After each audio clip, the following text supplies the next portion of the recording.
കാരണം എക്സാമിന് ഒരു ക്വസ്റ്റ്യൻ ഉറപ്പാണ്, ഒരു ക്വസ്റ്റ്യൻ ഷോർട്ടായിട്ട് ഈ ചാപ്റ്ററിൽ നിന്ന് ചോദിക്കും. CMA ഫൈനലാണെങ്കിൽ ഒരു 7 മാർക്ക് മിനിമം, ഒരു 7 മാർക്കിൻ്റെ ഒരു ക്വസ്റ്റ്യൻ ഈ ചാപ്റ്ററിൽ നിന്ന് ഉണ്ടാവും.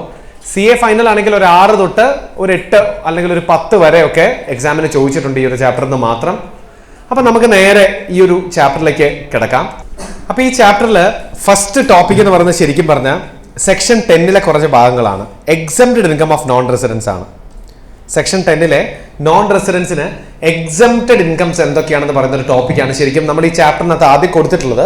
നമ്മളെ സംബന്ധിച്ചിടത്തോളം എക്സാമിന് ഈ എക്സംപ്റ്റഡ് ഇൻകം ഒന്നും നമ്മൾ വെറുതെ പഠിച്ച് എന്ത് കളയണ്ട, സമയം കളയണ്ട. അതുകൊണ്ട് നമ്മൾ നേരെ ഈ ഒരു സെക്ഷൻ 10 അല്ല, നമ്മൾ പകരം നേരെ തുടങ്ങുക പ്രിസംപ്റ്റീവ് ടാക്സേഷൻ വെച്ചിട്ടായിരിക്കും.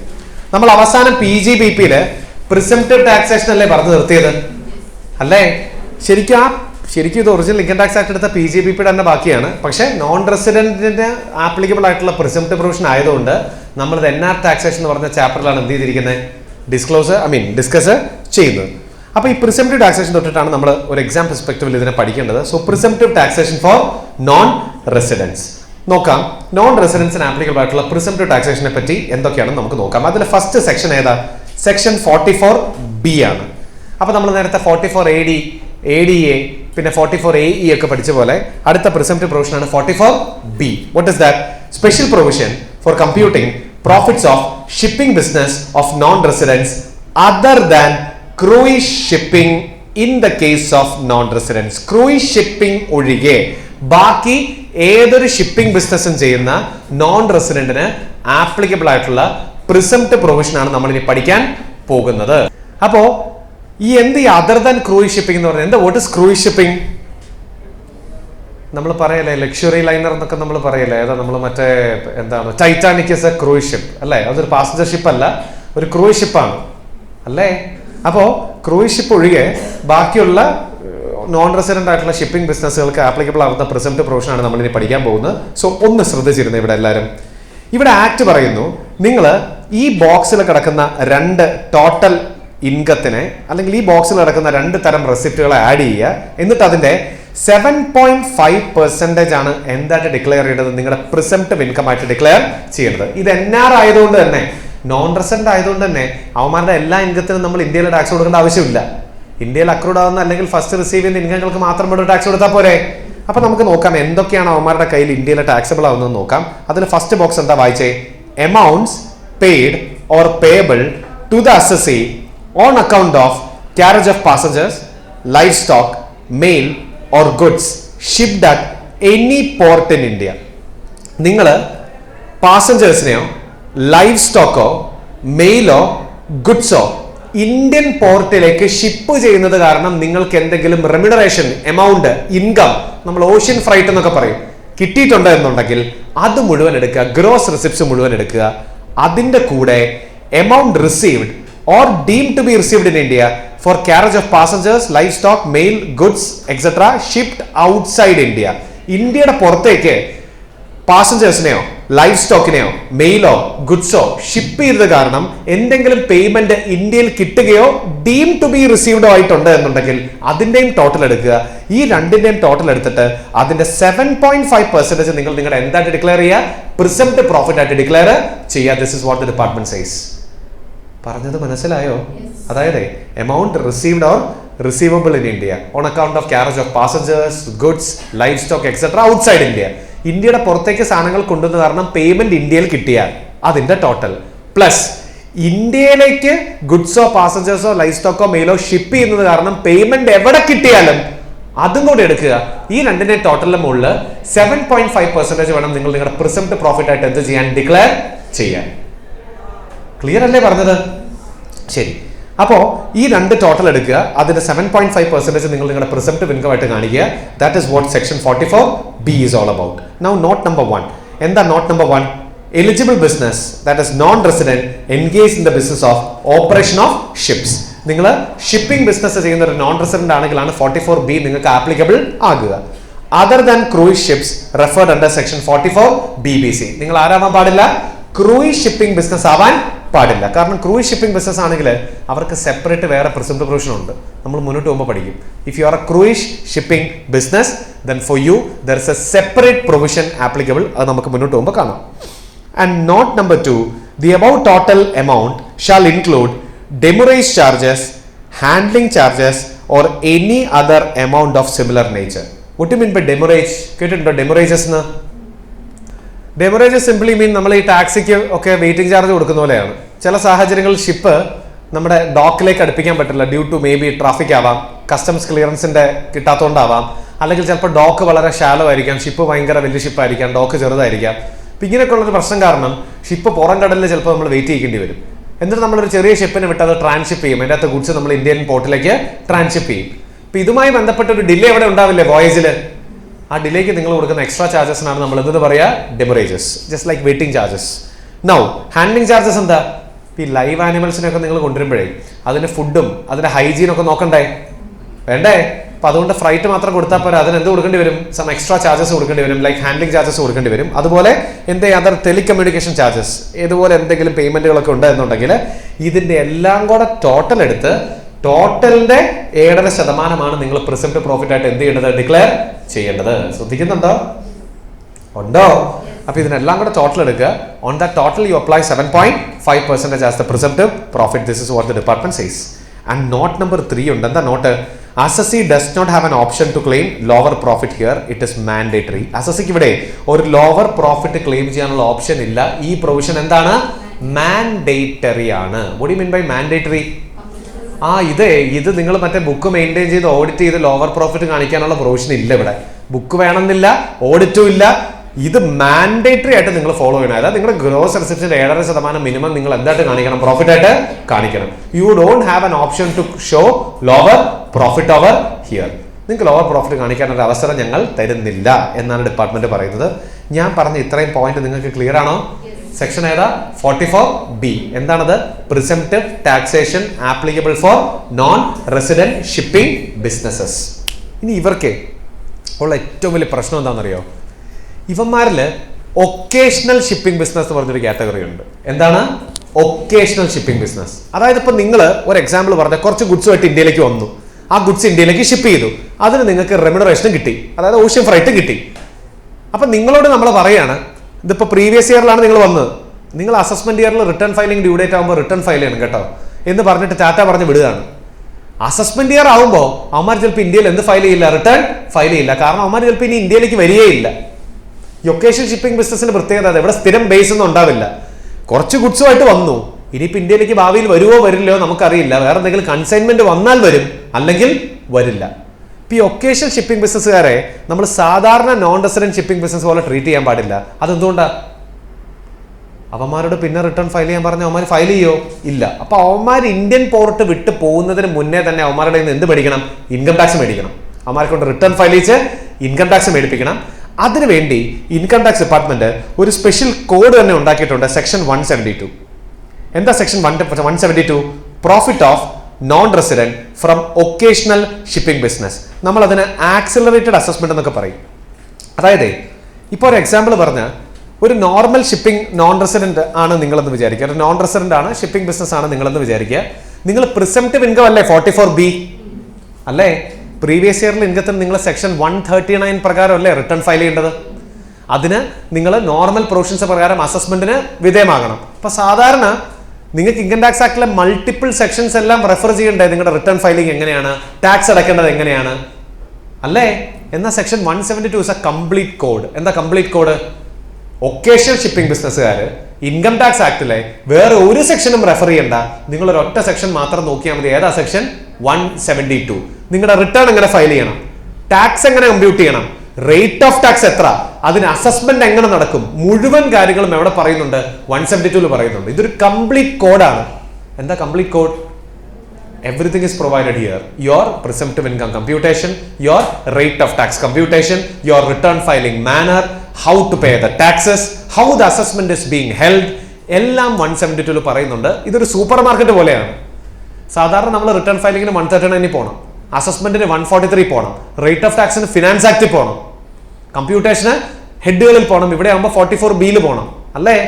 ഒക്കേഷണൽ ഷിപ്പിംഗ് ബിസിനസ് ആണ് ഇതൊന്നും ചെയ്യേണ്ട, ഒറ്റ സെക്ഷൻ റെഫർ ചെയ്താൽ മതി. ഏതാ അത്? 172. അപ്പൊ നമുക്ക് നോക്കാം എന്തൊക്കെയാണ് 172 പറയുന്നത്. നമുക്ക് നോക്കാം. ശ്രദ്ധിച്ചേ, the first thing is the presumptive income. Occasional shipping business ആണോ നിങ്ങൾ, നോൺ റെസിഡന്റ് ആണോ, നിങ്ങളുടെ പ്രിസംപ്റ്റീവ് ഇൻകം എന്ന് പറയുന്നത് ഇന്ത്യയിലെ ടാക്സബിൾ ആയിട്ടുള്ള ഗ്രോസ് എമൗണ്ടിന്റെ 7.5% ആയിരിക്കും എന്നാണ് ഡിപ്പാർട്ട്മെന്റ് പറയുന്നത്. Similar to 44B. 44Bയിലും അങ്ങനെ തന്നെയല്ലേ പറയുന്നത്. നിങ്ങൾ ഒക്കേഷണൽ അല്ലെങ്കിലും 44B പ്രകാരം 7.5% തന്നെയല്ലേ ഗ്രോസ് റെസിപ്റ്റ്സിന്റെ നിങ്ങൾ ടാക്സ് അടയ്ക്കേണ്ടത്. ഒക്കേഷണൽ ആണെങ്കിലും 7.5% തന്നെയാണ്. ടാക്സ് അല്ല, സോറി, 7.5% ആണ് നിങ്ങൾ പ്രിസംപ്റ്റീവ് ഇൻകം കാണിക്കേണ്ടത് കേട്ടോ. ടാക്സ് റേറ്റ് ആണോ 7.5? അല്ല, പ്രിസംപ്റ്റീവ് ഇൻകം ആണ് 7.5. അതിന് മുകളിൽ ആപ്ലിക്കബിൾ റേറ്റിലല്ലേ ടാക്സ് കൊടുക്കണ്ടേ, അല്ലേ? സോ 172 അവർ പറഞ്ഞേക്കുക presumptive income shall be 7.5% of the gross amount taxable in India.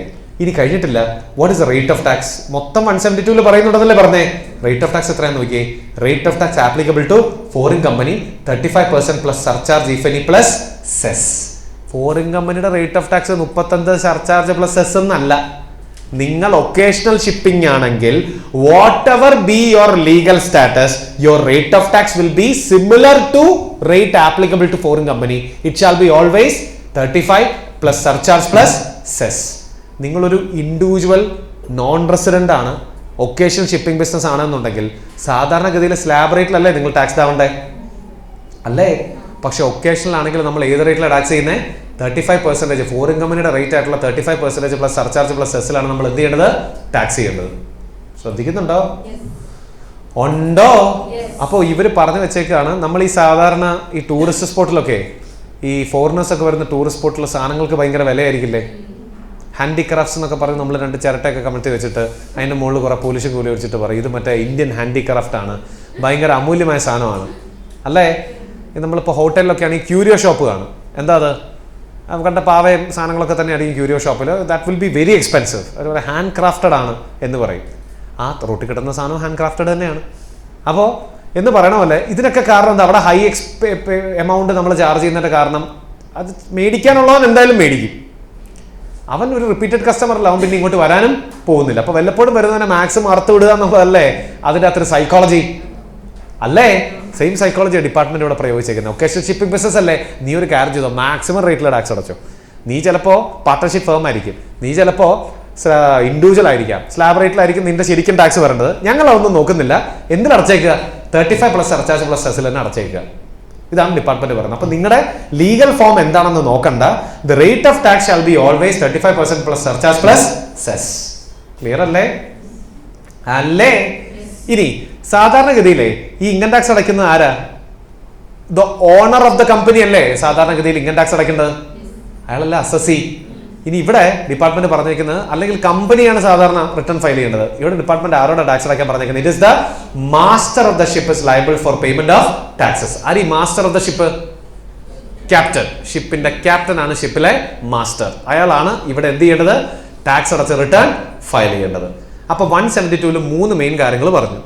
Occasion shipping business ആണോ, നിങ്ങളുടെ ഗ്രോസ് റെസിപ്റ്റ്സിന്റെ 7% പ്രോഫിറ്റ് ആയിട്ട് കാണിക്കുക. അതിന് മുകളിൽ 35% പ്ലസ് സർചാർജ് പ്ലസ് സെസ് നിങ്ങൾ ടാക്സ് കമ്പ്യൂട്ട് ചെയ്യുക. എന്നിട്ട് മാസ്റ്റർ ഓഫ് ദ ഷിപ്പ് ആ ടാക്സ് എന്ത് ചെയ്യണം? ഡിപ്പാർട്ട്മെന്റിലേക്ക് പേ ചെയ്യണം. കാരണം മാസ്റ്റർ അല്ലേ ആ ഷിപ്പിന്റെ കൂടെ വരുന്ന ഏറ്റവും ഹയസ്റ്റ് ഓഫീസർ, അല്ലേ? ഷിപ്പിന്റെ മുതലാളി വരുമോ ഷിപ്പിന്റെ മുകളിൽ കയറി? വരൂല.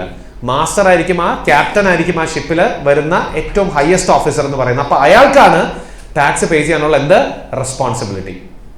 ക്ലിയർ അല്ലേ? ഇനി ഇവർ പറഞ്ഞിരിക്കുന്ന ഫസ്റ്റ് പോയിന്റ് എന്താന്ന് നോക്കിയേ. The master has the obligation to file return and pay taxes and return should be furnished before departure of the ship from that port in India. മാസ്റ്ററിന്റെ ഉത്തരവാദിത്തമാണ് റിട്ടേൺ ഫയൽ ചെയ്ത് tax അടയ്ക്കുക എന്നുള്ളത്. ആ ടാക്സും റിട്ടേണും ഒക്കെ എപ്പോൾ ചെയ്യണം? ഷിപ്പ് ഇന്ത്യൻ പോർട്ട് വിട്ട് പോകുന്നതിന് മുന്നേ തന്നെ മാസ്റ്റർ റിട്ടേൺ ഫയൽ ചെയ്ത് എന്തടക്കണം? ടാക്സ് അടയ്ക്കണം. അതെന്തുകൊണ്ടാണ്? സാധാരണ ഒരാൾ പ്രീവിയസ് ഇയറിൽ ഇൻകത്തിന് അസസ്മെന്റ് ഇയറിലെ ഡ്യൂ ഡേറ്റ് ഓഫ് ഫയലിംഗ് റിട്ടേണിന്റെ ഇടയിൽ വരുമ്പോഴല്ലേ റിട്ടേൺ ഫയൽ ചെയ്ത് ടാക്സ് അടയ്ക്കേണ്ടത്.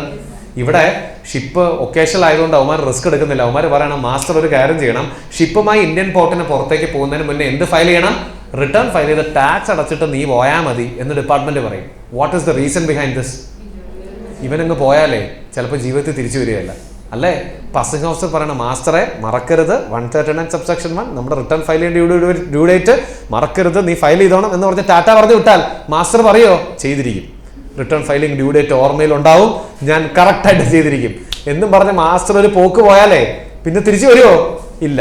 തിരിച്ചു വന്നില്ലെങ്കിൽ അസസിംഗ് ഓഫീസർ അടുത്തൊരു ബോട്ട് എടുത്ത് മാസ്റ്ററെ ചേസ് ചെയ്ത് പുറംകടലിലിട്ട് പിടിച്ച് ഇന്ത്യയിലേക്ക് കൊണ്ടുവന്ന് ടാക്സ് അടപ്പിക്കുക എന്നൊക്കെ പറയുന്നത് ഭയങ്കര എക്സ്പെൻസീവ് അല്ലേ? അതൊക്കെ ഈ തമിഴ്, തെലുങ്ക്, മസാല സിനിമകളിൽ മാത്രം നമ്മൾ കണ്ടുവരുന്ന സാധനങ്ങളാണ്. അല്ല ഇന്റർനാഷണൽ തീവ്രവാദിയെ ഇന്റർനാഷണൽ വാട്ടർ പോയി മറ്റേ നമ്മൾ എന്താണ് കീഴടക്കി തിരിച്ചു കൊണ്ടുവരും. സിംഗ സിനിമയിലൊക്കെ ഉണ്ട് അല്ലേ? സിംഗ സിനിമ അതിന്റെ ഇതാണ്. സിംഗ സിനിമയിൽ സൂര്യ ഒരു പ്രത്യേക രീതിയിലാണ്. സൂര്യ എന്തെന്ന് പറഞ്ഞ ഒരു ഇന്റർനാഷണൽ തീവ്രവാദി ഇന്ത്യ വരുമ്പോൾ സൂര്യ അനങ്ങയല്ല. നീ എന്ത് വൃത്തിയോട് കാണിച്ചാലും ഞാൻ നിന്നെ അറസ്റ്റ് ചെയ്യില്ല, നീ ഇന്ത്യ വിട്ട് പോകണം, എന്നാലേ എനിക്ക് നിന്നെ അറസ്റ്റ് ചെയ്യാൻ ഒരു മൂഡ് വരുള്ളൂ എന്നാണ് സൂര്യ പറയുന്നത്. അവൻ ഇന്ത്യ വിട്ട് പോകുന്ന മൊമെന്റ് സൂര്യ വിജിലന്റ് ആവും, ഓടിച്ചിട്ട് പിടിക്കും. എവിടെ പോയാലും അവൻ ഓടിച്ചിട്ട് പിടിക്കും. അങ്ങനെയാണ് സിംഗം സീരീസിൽ മുഴുവൻ ആ സിനിമ എങ്ങനെയാണ് എന്ന് പറഞ്ഞാൽ അസസിംഗ് ഓഫീസർ സിംഗമാണെങ്കിൽ നമുക്ക് എന്ത് ചെയ്യാം, പുറംകടലിട്ട് അവനെ ചേസ് ചെയ്ത് പിടിക്കാം. അതൊന്നും പ്രാക്ടിക്കൽ അല്ല. അതിൽ എളുപ്പമുള്ള മാർഗം എന്താ, അവനെ വിടാതിരിക്കുക അല്ലേ? അവനോട് പിടിച്ചു നിർത്തിട്ട് പറയാം, നീ റിട്ടേൺ ഫയൽ ചെയ്ത് ടാക്സ് ഒക്കെ അടച്ചിട്ട് പോയാൽ മതി എന്ന് പറയുന്നതല്ലേ എളുപ്പ മാർഗം അല്ലേ? അതാണ് നമ്മളിവിടെ ചെയ്തു വെച്ചേക്കുന്നത്. Master has the obligation to file return and pay the taxes and return should be furnished before the departure of the ship from that port in India. ഇന്ത്യയിൽ ആ പോർട്ട് വിട്ട് പോകുന്നതിന് മുന്നേ അതുവരെയുള്ള ഇൻകത്തിന് നിങ്ങൾ റിട്ടേൺ ഫയൽ ചെയ്ത് എന്തടയ്ക്കണം, ഇൻകം ടാക്സ് അടയ്ക്കണം. പറഞ്ഞത് ക്ലിയർ ആണോ? ശരി. What is not number 2? If assessing officer is satisfied that it is not possible for the master of the ship to file return before departure of the ship from the port and the master has made satisfactory arrangements for filing return and payment of taxes, then such authorized person should file return of income within 30 days of departure of the ship എന്ന് പറയുന്നത്. അതായത് master assessing officer എടുത്ത് ചെന്ന് പറയാണ്, sir എനിക്കൊരു emergency ഉണ്ട്, എത്രയും പെട്ടെന്ന് ഷിപ്പുമായി എനിക്ക് എങ്ങോട്ടേക്ക് പോകണം, ജപ്പാനിലേക്ക് പോകണം, അർജന്റാണ്, ഒരു അർജന്റ് ഷിപ്മെന്റ് ആണ്, എത്രയും പെട്ടെന്ന് പോയേ പറ്റുള്ളൂ, എന്നെ ഒന്ന് എന്ത് ചെയ്യണം, ഒഴിവാക്കി തരണം. ഏതാ റിട്ടേൺ ഫയൽ ചെയ്യാനും ടാക്സ് അടയ്ക്കാനുള്ള സാവകാശം എനിക്കില്ല, അർജന്റ് റിക്വയർമെന്റ് ആണ്, പെട്ടെന്ന് പോകണം എന്ന് പറഞ്ഞാൽ അസസിംഗ് ഓഫീസർ എന്ത് പറയും, നീ ഒരു കാര്യം ചെയ്യേ, നീ ഇന്ത്യയിൽ ഒരു ഓതറൈസ്ഡ് ഏജന്റിനെ അപ്പോയിന്റ് ചെയ്യണം. അപ്പോയിന്റ് ചെയ്യണം? Authorised agent. നമ്മൾ power of attorney, valid power of attorney create ചെയ്ത് ഒരു ഓതറൈസ്ഡ് ഏജന്റിനെ അപ്പോയിന്റ് ചെയ്യുക. That authorised agent have to take care of the return filing and paying taxes. ആ ഓതറൈസ്ഡ് ഏജന്റ് മാസ്റ്ററിന്റെ ബിഹാഫിൽ റിട്ടേണും ഫയൽ ചെയ്ത് എന്ത് കൊടുക്കണം, ടാക്സ് കൊടുക്കണം. ചുമ്മാ ദേ 11 ഓതറൈസ്ഡ് ഏജന്റ്, ആ മറുകൊള്ളവനാണ് ഓതറൈസ്ഡ് ഏജന്റ് എന്ന് പറഞ്ഞ് ടാറ്റ പറഞ്ഞ് പോയാൽ മതിയോ? അങ്ങനെ ഒരാളെ ചൂണ്ടിക്കാണിച്ചിട്ട് പോയാൽ മതിയോ? പോരാ. നിങ്ങളൊരു വാലിഡ് പവർ ഓഫ് അറ്റോർണി എന്ത് ചെയ്യണം, ആ പർട്ടിക്കുലർ ഓതറൈസ്ഡ് ഏജന്റിനെ ഓതറൈസ്ഡ് ഏജന്റ് ആക്കി എന്ന് കാണിക്കുന്ന ഒരു വാലിഡ് പവർ ഓഫ് അറ്റോർണി നിങ്ങൾ അവനെ ഏൽപ്പിച്ച് അവന്റെ കൺസെന്റ് എടുത്ത് വേണം അവനെ എന്താക്കി മാറ്റാൻ, ഓതറൈസ്ഡ് ഏജന്റ് ആക്കി മാറ്റാൻ. ഇനിയിപ്പോ ഡിപ്പാർട്ട്മെന്റ് ചുമ്മാ ഒരുത്തിനെ പിടിച്ച് ഓതറൈസ്ഡ് ഏജന്റ് ആക്കാൻ സമ്മതിക്കില്ല, നിങ്ങളെ കൊണ്ട് ഇക്വലന്റ് ആയിട്ടുള്ള ബാങ്ക് ഗ്യാരണ്ടി ഫർണിഷ് ചെയ്യിക്കും. അല്ലേ പിന്നെ എല്ലാം അവന്റെ തലയിലാക്കിയിട്ട് നിങ്ങൾ മുങ്ങുന്ന പോലെയാവും. അങ്ങനെയല്ല, ആ ഓതറൈസ്ഡ് ഏജന്റ് നോക്കിയും കണ്ടും വേണം ഏജന്റ് ആവാൻ. അവൻ മറ്റവൻ ടാക്സ് അടയ്ക്കാനുള്ള എല്ലാ സംവിധാനവും ഉണ്ടാക്കിയിട്ടൊന്ന് ഉറപ്പ് വരുത്തിട്ട് മാത്രമേ ഓതറൈസ്ഡ് ഏജന്റ് ആവാൻ പാടുള്ളൂ. ഓതറൈസ്ഡ് ഏജന്റ് ആയി കഴിഞ്ഞ് പൈസ എവിടെ ഇല്ല, അതെനിക്കറിയില്ല, റിട്ടേൺ നീ ഫയൽ ചെയ്യോ, അയ്യോ അതും എനിക്കറിയില്ല എന്ന് പറഞ്ഞ് ഏജന്റ് എനിക്ക് അറിയില്ല എന്ന് പറഞ്ഞിട്ട് നിന്നാലേ ഡിപ്പാർട്ട്മെന്റ് പിടിച്ചകത്തിടും. ശ്രദ്ധിക്കുന്നുണ്ടോ? പിടിച്ചകത്തിടുമല്ല, ഈ അസസിയുടെ കയ്യിൽ നിന്ന് കളക്ട് ചെയ്യാനുള്ള ടാക്സസ് എത്രയാണോ അത് ഓതറൈസ്ഡ് ഏജന്റിന്റെ കയ്യിൽ നിന്ന് ഡിപ്പാർട്ട്മെന്റ് എന്ത് ചെയ്യും, റിക്കവറി ചെയ്യും. അതുകൊണ്ട് ഓതറൈസ്ഡ് ഏജന്റ് ആകുമ്പോൾ നോക്കും കണ്ടും വേണം ഏജന്റ് ആവാൻ. ഞാൻ പറഞ്ഞ പോയിന്റ് ഇതാണ്. If AO is satisfied that it is not possible for the master of the ship to file return and pay the taxes, then he can appoint an authorized agent. Arc? മാസ്റ്റർക്ക്. And that authorized agent will take care of your return filing and payment of taxes. ഇനി അങ്ങനെയുള്ള കേസുകളിൽ return എപ്പോൾ file ചെയ്യണം?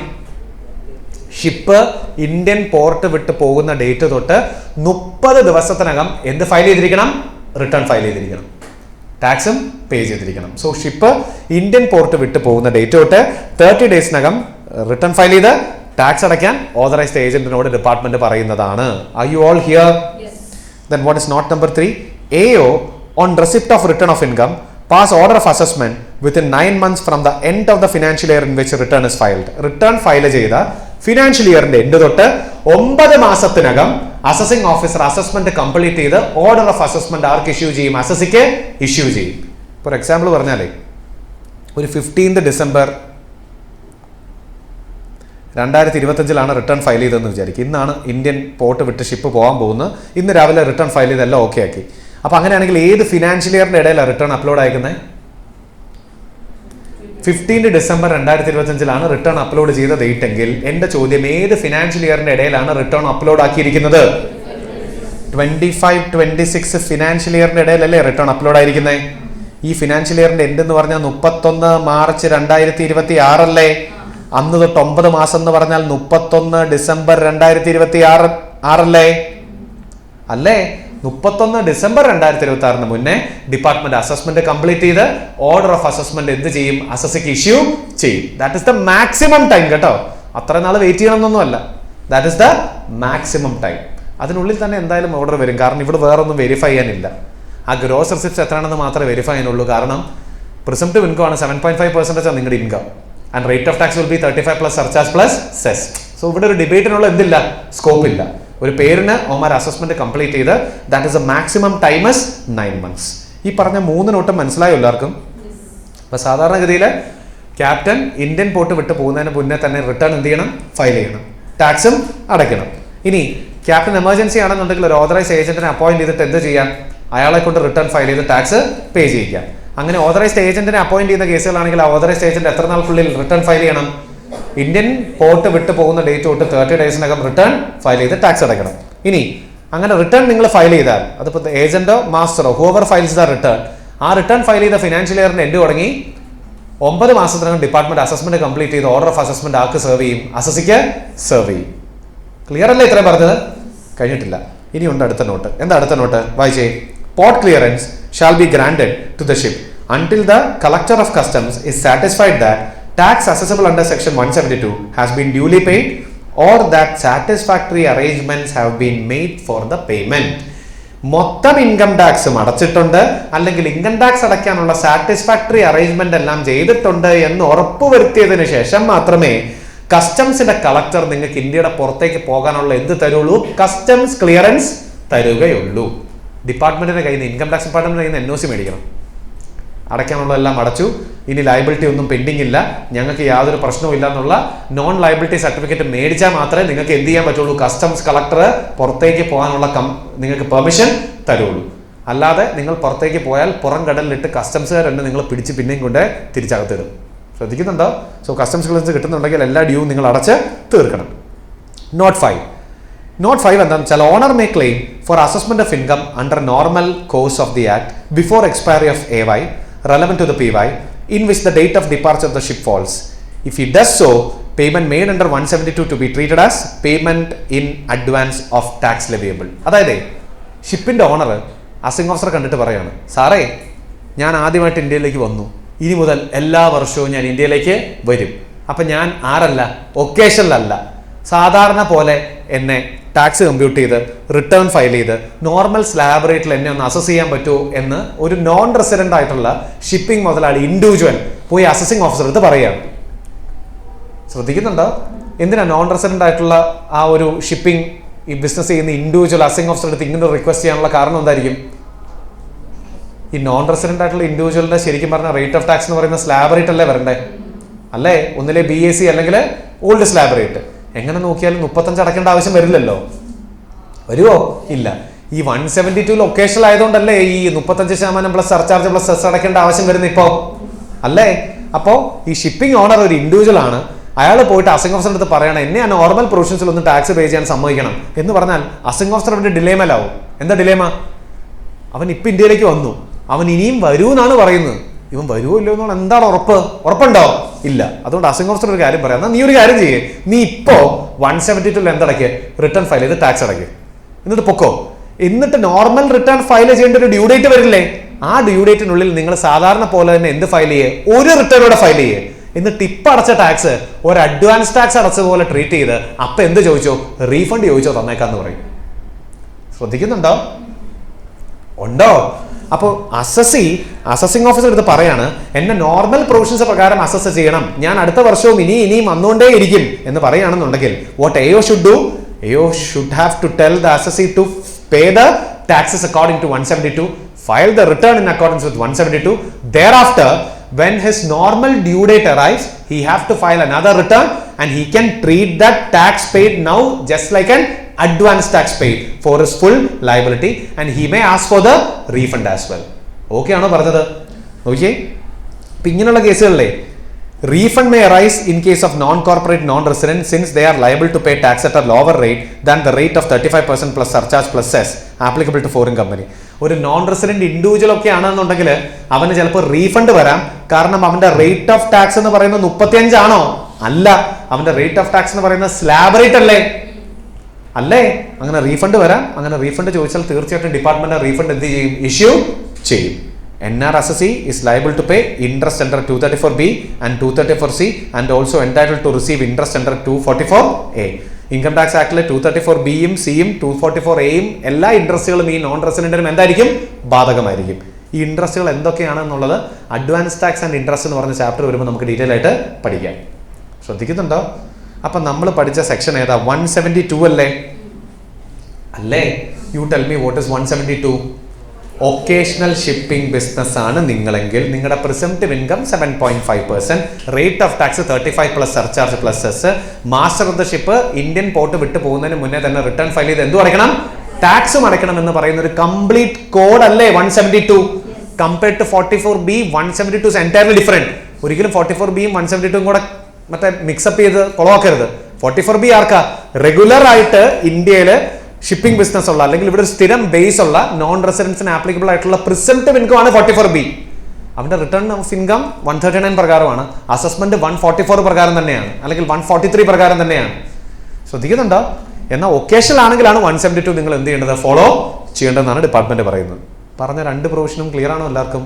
അപ്പൊ നമ്മൾ presumptive provision of non residents ആണ് പറഞ്ഞുകൊണ്ടിരുന്നത്. Presumptive ടാക്സേഷനെ പറ്റിയാണ് നമ്മൾ സംസാരിച്ചുകൊണ്ടിരുന്നത്. നമുക്ക് ഇന്നും പറയാനുള്ളത് അത് തന്നെയാണ്. സോ സെക്ഷൻ 44BBC, നമ്മൾ ഇന്നലെ സെക്ഷൻ 44B പഠിച്ചപ്പോൾ നമ്മൾ നോൺ റെസിഡന്റ് ആണ്, ഷിപ്പിംഗ് ബിസിനസ് ആണെങ്കിൽ അവരുടെ ഗ്രോസ് റെസിപ്റ്റിന്റെ 7.5% പ്രിസംപ്റ്റീവ് ഇൻകം ആയിട്ട് ടാക്സ് ചെയ്യണം എന്നല്ലേ നമ്മൾ നേരത്തെ കണ്ടത് അല്ലേ?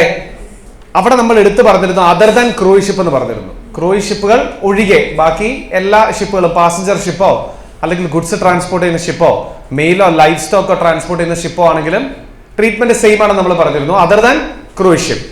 അപ്പോൾ ക്രൂയിസ് ഷിപ്പിന്റെ പ്രിസംപ്റ്റീവ് പ്രൊവിഷൻ എങ്ങനെയാണ് എടുക്കേണ്ടതെന്നാണ് നമ്മൾ ഇനി പഠിക്കാൻ പോകുന്നത്. So we are about to discuss how to compute the presumptive provision for cruise shipping business. നമുക്കൊന്ന് നോക്കാം.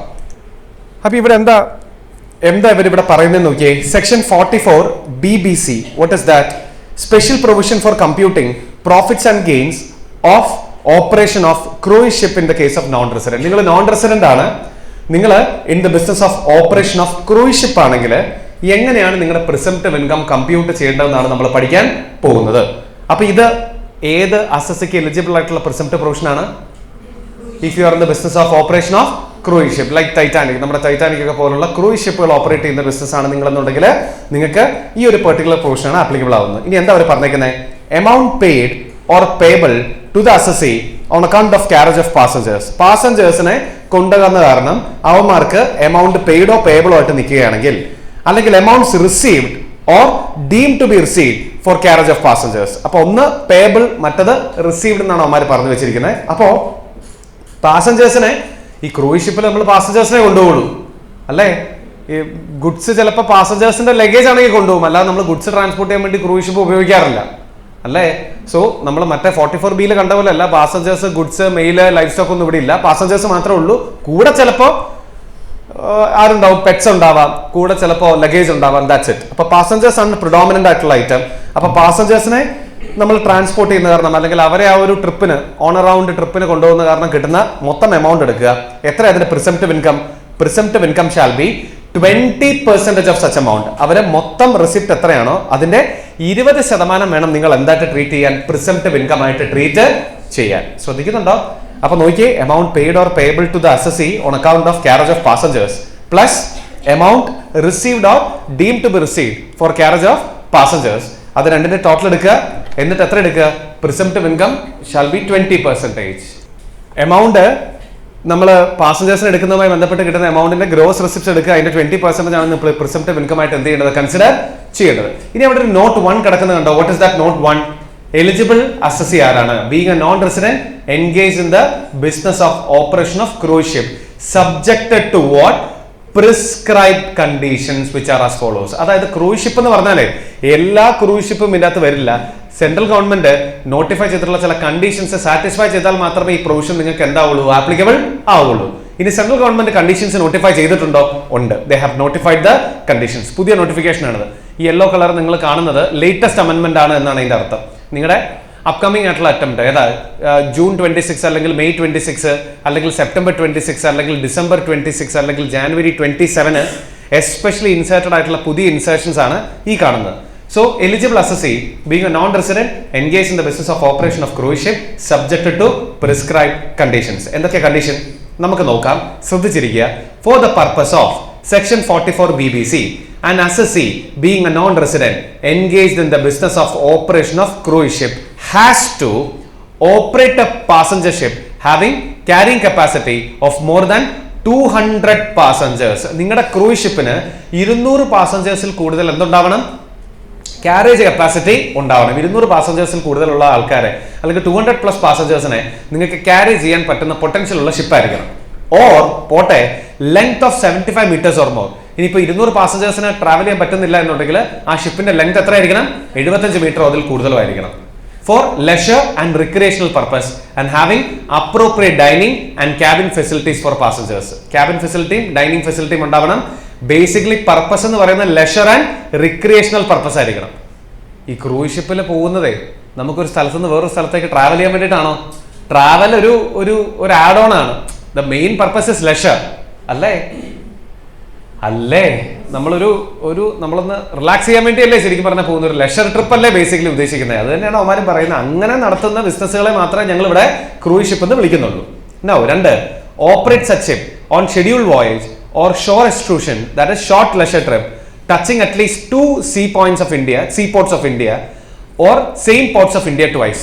എന്താ പറഞ്ഞേക്കുന്നത്, ഈ ഷിപ്പ് ഇന്ത്യയിൽ മിനിമം 2 പോർട്ടുകൾ ടച്ച് ചെയ്യുന്ന ഷിപ്പായിരിക്കണം, അല്ലെങ്കിൽ ഒരേ പോർട്ടിൽ 2 തവണ ടച്ച് ചെയ്യുന്ന ഷിപ്പായിരിക്കണം എന്നാണ് പറഞ്ഞേക്കുന്നത്. അതെന്താ ഒരേ പോർട്ടിൽ 2 തവണ ടച്ച് ചെയ്യുക?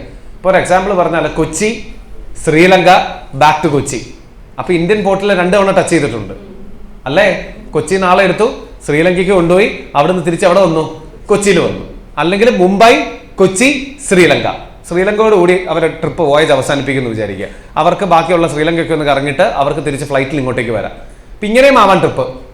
ശ്രദ്ധിക്കുന്നുണ്ടോ? ഇതാണെങ്കിലും എലിജിബിൾ വോയേജ് ആണ്. കാരണം അവിടെ മുംബൈയിലും കൊച്ചിയിലും ടച്ച് ചെയ്തിട്ടാണ് ശ്രീലങ്കയ്ക്ക് പോകുന്നത് അല്ലേ?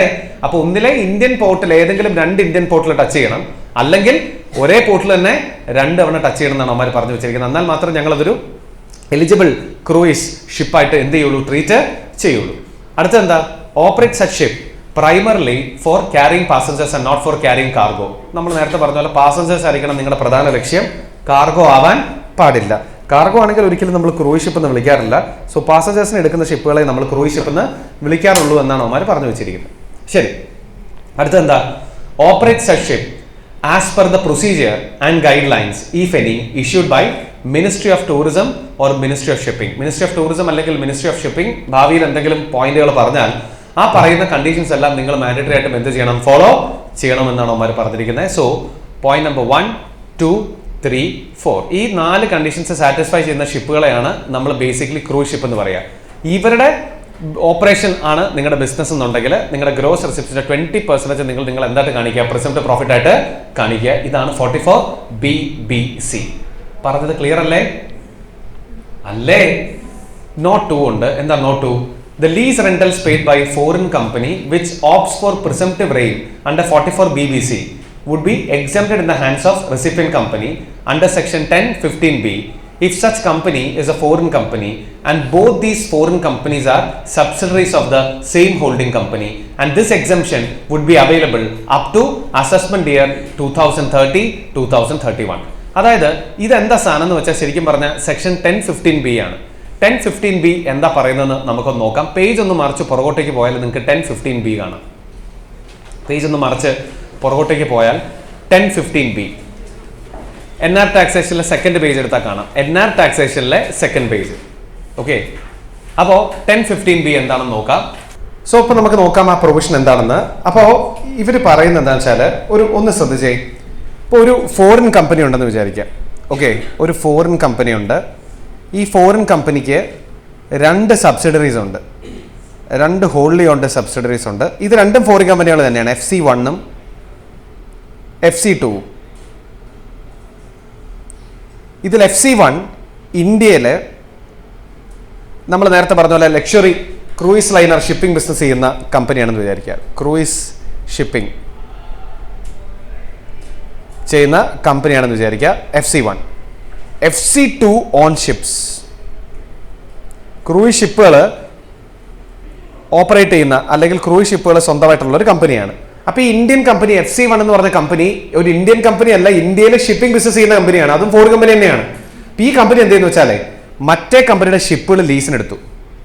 മറ്റേ കമ്പനിയുടെ ഷിപ്പുകൾ എന്തിനെടുത്തു? ലീസിനെടുത്തു. ആ ഷിപ്പ് ഉപയോഗിച്ചിട്ടാണ് ഇന്ത്യയിൽ മറ്റേ എന്ത് നടത്തുന്നത്? ക്രൂയിസ് ഷിപ്പിംഗ് ബിസിനസ് നടത്തുന്നത്. ശ്രദ്ധിക്കുന്നുണ്ടോ? ഉണ്ടോ? അതായത് ഒരു ഹോൾഡിംഗ് കമ്പനി,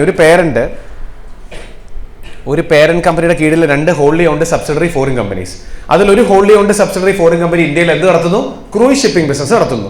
മറ്റേ FC2 എന്ന് പറയുന്ന ഹോൾഡി ഓൺഡ് സബ്സിഡറി കമ്പനിക്ക് ഷിപ്പുകൾ ഓൺ ചെയ്യുന്നുണ്ട്. ഈ ക്രൂയിസ് ഷിപ്പിംഗിന്റെ ആവശ്യത്തിനായി FC2 ഇന്ന് FC1 എന്തെടുക്കുന്നു? ഷിപ്പുകൾ ലീസിനെടുക്കുന്നു. Are you all with me? അപ്പൊ ഈ ഷിപ്പുകൾ ലീസിനെടുക്കുന്ന അവർ ഇന്ത്യയിൽ ഇട്ടിട്ടല്ലേ ഓപ്പറേറ്റ് ചെയ്യുന്നത്. അപ്പൊ ബേസിക്കലി ലീസ് റെന്റൽ ഇവന്മാർ FC1 FC2 പേ ഇല്ലേ? ലീസ് റെന്റൽ പേ ഇല്ലേ? ഇല്ലേ? അത് ശരിക്കും FC2 ഇന്ത്യയിൽ ടാക്സബിൾ ആകേണ്ട ഒരു ഇൻകം അല്ലേ? Because they are providing the services in India. But department പറയുന്നു 10 സെക്ഷൻ 10(15)(b) പ്രകാരം FC2 കയ്യിൽ ഈ ഫുൾ ലീസ് റെന്റലും എന്തായിരിക്കും? എക്സംപ്റ്റഡ് ആയിരിക്കും. അപ്പൊ നമുക്ക് ഇതിന്റെ തിയറി ഒന്ന് നോക്കാം. എക്സംപ്ഷൻ കിട്ടുക ആർക്കാ? FC2 എന്ന് പറഞ്ഞ foreign കമ്പനിക്കാണ്.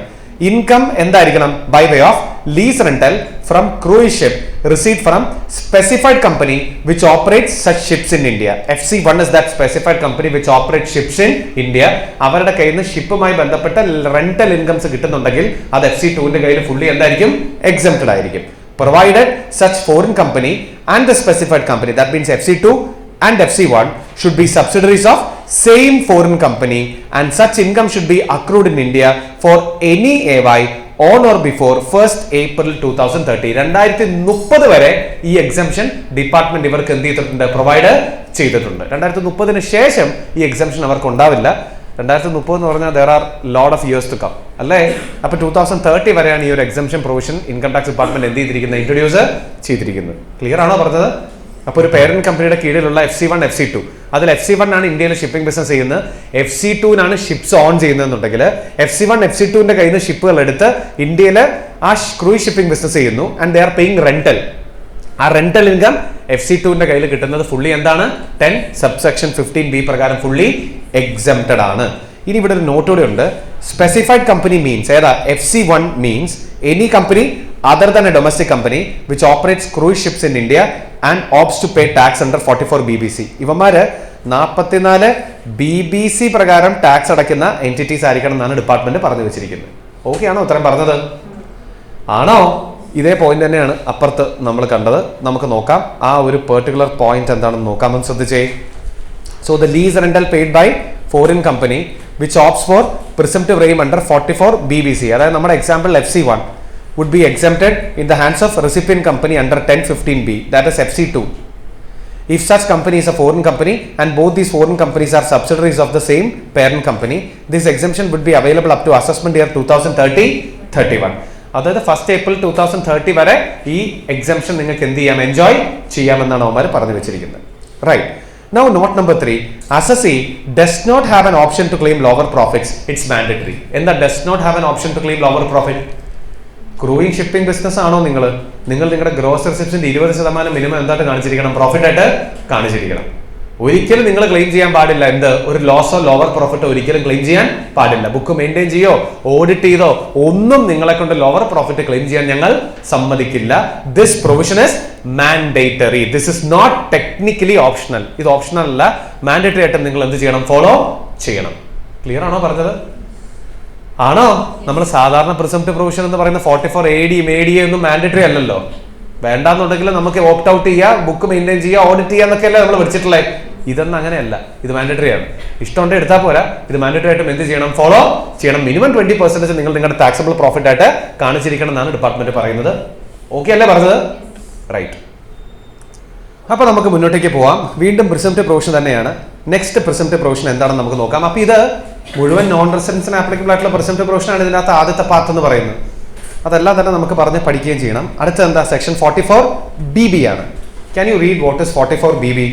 Special provision for computing profits and gains in connection with business of exploration etcetera of mineral oil. നിങ്ങൾ മിനറൽ ഓയിൽ എക്സ്പ്ലോറേഷൻ ബിസിനസ്സിനുള്ള ഒരു അസസിയാണെന്ന് വിചാരിക്കുക. നിങ്ങൾ ആരാണ്?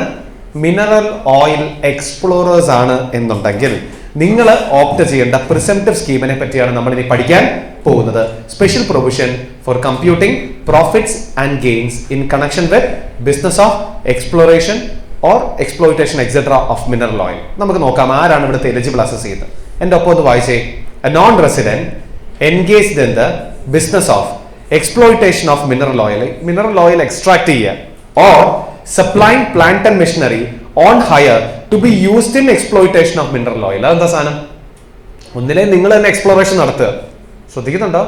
അല്ലെങ്കിൽ എന്ത് ചെയ്യുക? ഈ എക്സ്പ്ലോറേഷൻ നടത്തുന്ന അസസീസിന് നിങ്ങൾ ഈ വളരെ സൊഫിസ്റ്റിക്കേറ്റഡ് ആയിട്ടുള്ള പ്ലാന്റ് ആൻഡ് മെഷീനറീസ് വേണം. ഈ റിഗുകൾ എന്നൊക്കെ നമ്മൾ പറയല്ലേ, ഇങ്ങനെ കുഴിച്ച് വേണം ഈ സാധനം മൈൻ ചെയ്തെടുക്കാൻ. അതുപോലുള്ള സൊഫിസ്റ്റിക്കേറ്റഡ് ആയിട്ടുള്ള പ്ലാന്റ് ആൻഡ് മെഷീനറി നിങ്ങൾ എന്ത് കൊടുക്കുക? വാടകയ്ക്ക് കൊടുക്കുക. അപ്പൊ നിങ്ങൾക്ക് രണ്ട് ഇൻകം ആയിരിക്കും ഉണ്ടാവാൻ ചാൻസ്. ഒന്നിലെ നിങ്ങൾ തന്നെ മിനറൽ എക്സ്പ്ലോയിറ്റേഷൻ നടത്തുന്നു, അല്ലെങ്കിൽ ഈ എക്സ്പ്ലോയിറ്റേഷൻ നടത്തുന്ന ആൾക്കാർക്ക് നിങ്ങൾ എന്ത് കൊടുക്കുന്നു? പ്ലാന്റ് ആൻഡ് മെഷീനറി ലീസിന് കൊടുക്കുന്നു. ഈ എക്സ്പ്ലോയിറ്റേഷൻ എന്ന് പറയുമ്പോൾ മറ്റേ ചൂഷണം അല്ല കേട്ടോ, മുതലെടുപ്പല്ല ഉദ്ദേശിക്കുന്നത്. എക്സ്പ്ലോയിറ്റേഷൻ മീൻസ് എക്സ്ട്രാക്ഷൻ, അതാണ് അതിന്റെ അർത്ഥം. അപ്പോൾ ആ എക്സ്പ്ലോയിറ്റേഷൻ ഓഫ് മിനറൽ ഓയിൽ ചെയ്യുന്ന ആൾക്കാർക്ക് നിങ്ങളുടെ plant and machinery rent out ചെയ്യുന്നു. ഈ രണ്ട് സ്ട്രീം ഓഫ് ഇൻകം ഉള്ള ആൾക്കാർക്കും 44BB ആപ്ലിക്കബിൾ ആണ്. ഇത് എന്താ ഇവിടുത്തെ presumptive scheme? Presumptive profit shall be 10% of gross receipts from such business taxable in India. നിങ്ങളുടെ ഗ്രോസ് റെസിപ്റ്റ്സ് എത്രയാണോ അതിന്റെ 10% നിങ്ങൾ എന്തായിട്ട് കൺസിഡർ ചെയ്യേണ്ടത്? നിങ്ങളുടെ പ്രിസംപ്റ്റീവ് ഇൻകം ആയിട്ട് കൺസിഡർ ചെയ്യേണ്ടത്. ശ്രദ്ധിക്കുന്നുണ്ടോ? ഉണ്ടോ? How much ever is your gross income, അതിന്റെ 10% നിങ്ങൾ നിങ്ങളുടെ പ്രിസംപ്റ്റീവ് ഇൻകം ആയിട്ട് എന്ത് ചെയ്യേണ്ടത്? കൺസിഡർ ചെയ്യേണ്ടത്. Now here assessee have an option to claim lower profit provided they maintain books under 44AA and get it audited under 44AB. ഇനി ഇത് ഒരു മാൻഡേറ്ററി പ്രൊവിഷൻ ആണെന്ന് ചോദിച്ചാൽ അല്ല. ഇവിടെ നിങ്ങൾക്ക് ബുക്ക് മെയിൻറ്റെയിൻ ചെയ്ത് ഓഡിറ്റിന് സബ്ജക്റ്റഡ് ആയാൽ ലോവർ പ്രോഫിറ്റ് കാണിക്കാനുള്ള എന്തുണ്ട്? ഓപ്ഷൻ ഉണ്ട്. This provision is not mandatory. If you maintain books of accounts and carry out tax audit you can show a lower profit എന്നാണ് ഡിപ്പാർട്ട്മെന്റ് പറയുന്നത്. ക്ലിയർ ആണോ? 44BO BBCO പോലെ അല്ല, ഇത് മാൻഡേറ്ററി അല്ല. നിങ്ങൾക്ക് ഇഷ്ടമുണ്ടെങ്കിൽ മാത്രം എടുത്താൽ മതി. ബിക്കോസ് നിങ്ങൾക്ക് ലോവർ പ്രോഫിറ്റ് കാണിക്കണം എന്നുണ്ടെങ്കിൽ ബുക്ക് മെയിൻറ്റെയിൻ ചെയ്ത് ഓഡിറ്റിന് സബ്ജക്റ്റഡ് ആയാൽ നിങ്ങളെ കൊണ്ട് ലോവർ പ്രോഫിറ്റ് കാണിക്കുന്നതിൽ ഞങ്ങൾ എന്ത് പറയുന്നില്ല? ഒരു റെസ്ട്രിക്ഷൻ പറയുന്നില്ല. ഇനി എന്താ gross receipts taxable in India? Gross receipts from such business shall be paid or payable to such person in or out of India on account of provision of services in India. സർവീസുകൾ ഇന്ത്യയിൽ provide ചെയ്യുന്ന കാരണം ഇന്ത്യയിലോ ഇന്ത്യക്ക് പുറത്ത് വെച്ചോ പേയ്മെന്റുകൾ കിട്ടുന്നുണ്ടെങ്കിൽ ആ പേയ്മെന്റുകൾ തീർച്ചയായിട്ടും ഇന്ത്യയിൽ എന്തായി മാറും? ടാക്സബിൾ ആയി മാറും. കാരണം സർവീസ് പ്രൊവൈഡ് ചെയ്ത് എവിടെയാ? ഇന്ത്യയിലല്ലേ. സർവീസ് പ്രൊവൈഡ് ചെയ്തത് ഇന്ത്യയിലാണെങ്കിൽ അക്രൂവൽ എവിടെയാ? ഇന്ത്യയിലല്ലേ. Now received or deemed to be received in India on account of service outside India. എന്താ received or deemed to be received in India? Service ചെയ്തത് പുറത്താണ്, പക്ഷെ അതിന് പേയ്മെന്റ് കിട്ടുന്നത് ഇന്ത്യയിലാണെങ്കിൽ അതും ഇന്ത്യയിൽ എന്തായി മാറും? ടാക്സബിൾ ആയി മാറും on account of first receipt അല്ലേ. അപ്പോ നമ്മൾ പറഞ്ഞുകൊണ്ടിരുന്നത് എന്താ വെച്ചാല്, ഒന്ന് നിങ്ങൾക്ക് പേയ്മെന്റ് കിട്ടുന്ന ഇന്ത്യയിലായിരിക്കണം, മറ്റത് നിങ്ങൾ സർവീസ് പ്രൊവൈഡ് ചെയ്യുന്ന എവിടെ ആയിരിക്കണം?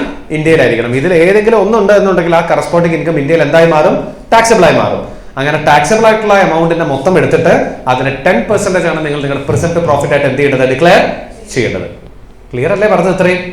ഇനി എന്താ ഇതിന്റെ നോട്ടുകൾ നോക്കിയേ. Note 1, if income of a non-resident in this is in the nature of FTS. What is FTS? Fees for technical service.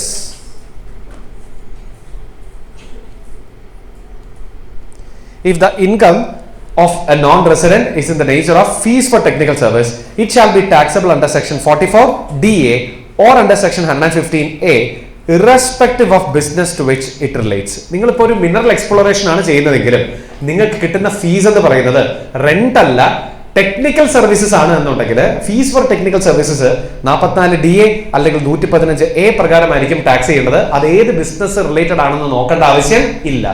What is section 44DA? We haven't learned. What is 115A? We haven't learned. Both sections are under NR taxation. മുന്നോട്ട് പോകുമ്പോൾ നമ്മൾ ഇതിനെപ്പറ്റിയൊക്കെയാണ് എന്ത് ചെയ്യാൻ പോകുന്നത്? പഠിക്കാൻ പോകുന്നത്. അപ്പോൾ FTS income ആണെങ്കിൽ അതൊരിക്കലും 44BB വരില്ല എന്ന് മനസ്സിലാക്കുക. അതിന് സെപ്പറേറ്റ് എന്തുണ്ട്? ഒരു സെപ്പറേറ്റ് പ്രൊവിഷൻ തന്നെ ഉണ്ട്, ഐദർ 44DA or 115A. മുന്നോട്ട് പോകുമ്പോൾ നമുക്ക് അത് രണ്ടും എന്താണെന്ന് ഡീറ്റെയിൽ ആയിട്ട് പഠിക്കാം. Note 2, what is that? Section 44BB would apply only in case of where consideration is for services and other facilities related to exploration activity which are not in the nature of FTS. അതാ ഞാൻ പറഞ്ഞ FTS ആണെങ്കിൽ 44BB വരില്ല. 44BB വരണമെന്നുണ്ടെങ്കിൽ FTS അല്ലാതെ വേറെ എന്തെങ്കിലും income ആയിരിക്കണം എന്നാണ് അവന്മാർ പറഞ്ഞു വെച്ചിരിക്കുന്നത്. What is Note 3? From income under this section, no set off of unabsorbed depreciation or brought forward loss would be allowed to the assessee. എന്താ no set off unabsorbed depreciation or brought forward loss would be allowed എന്ന് പറയാൻ കാരണം എന്താ?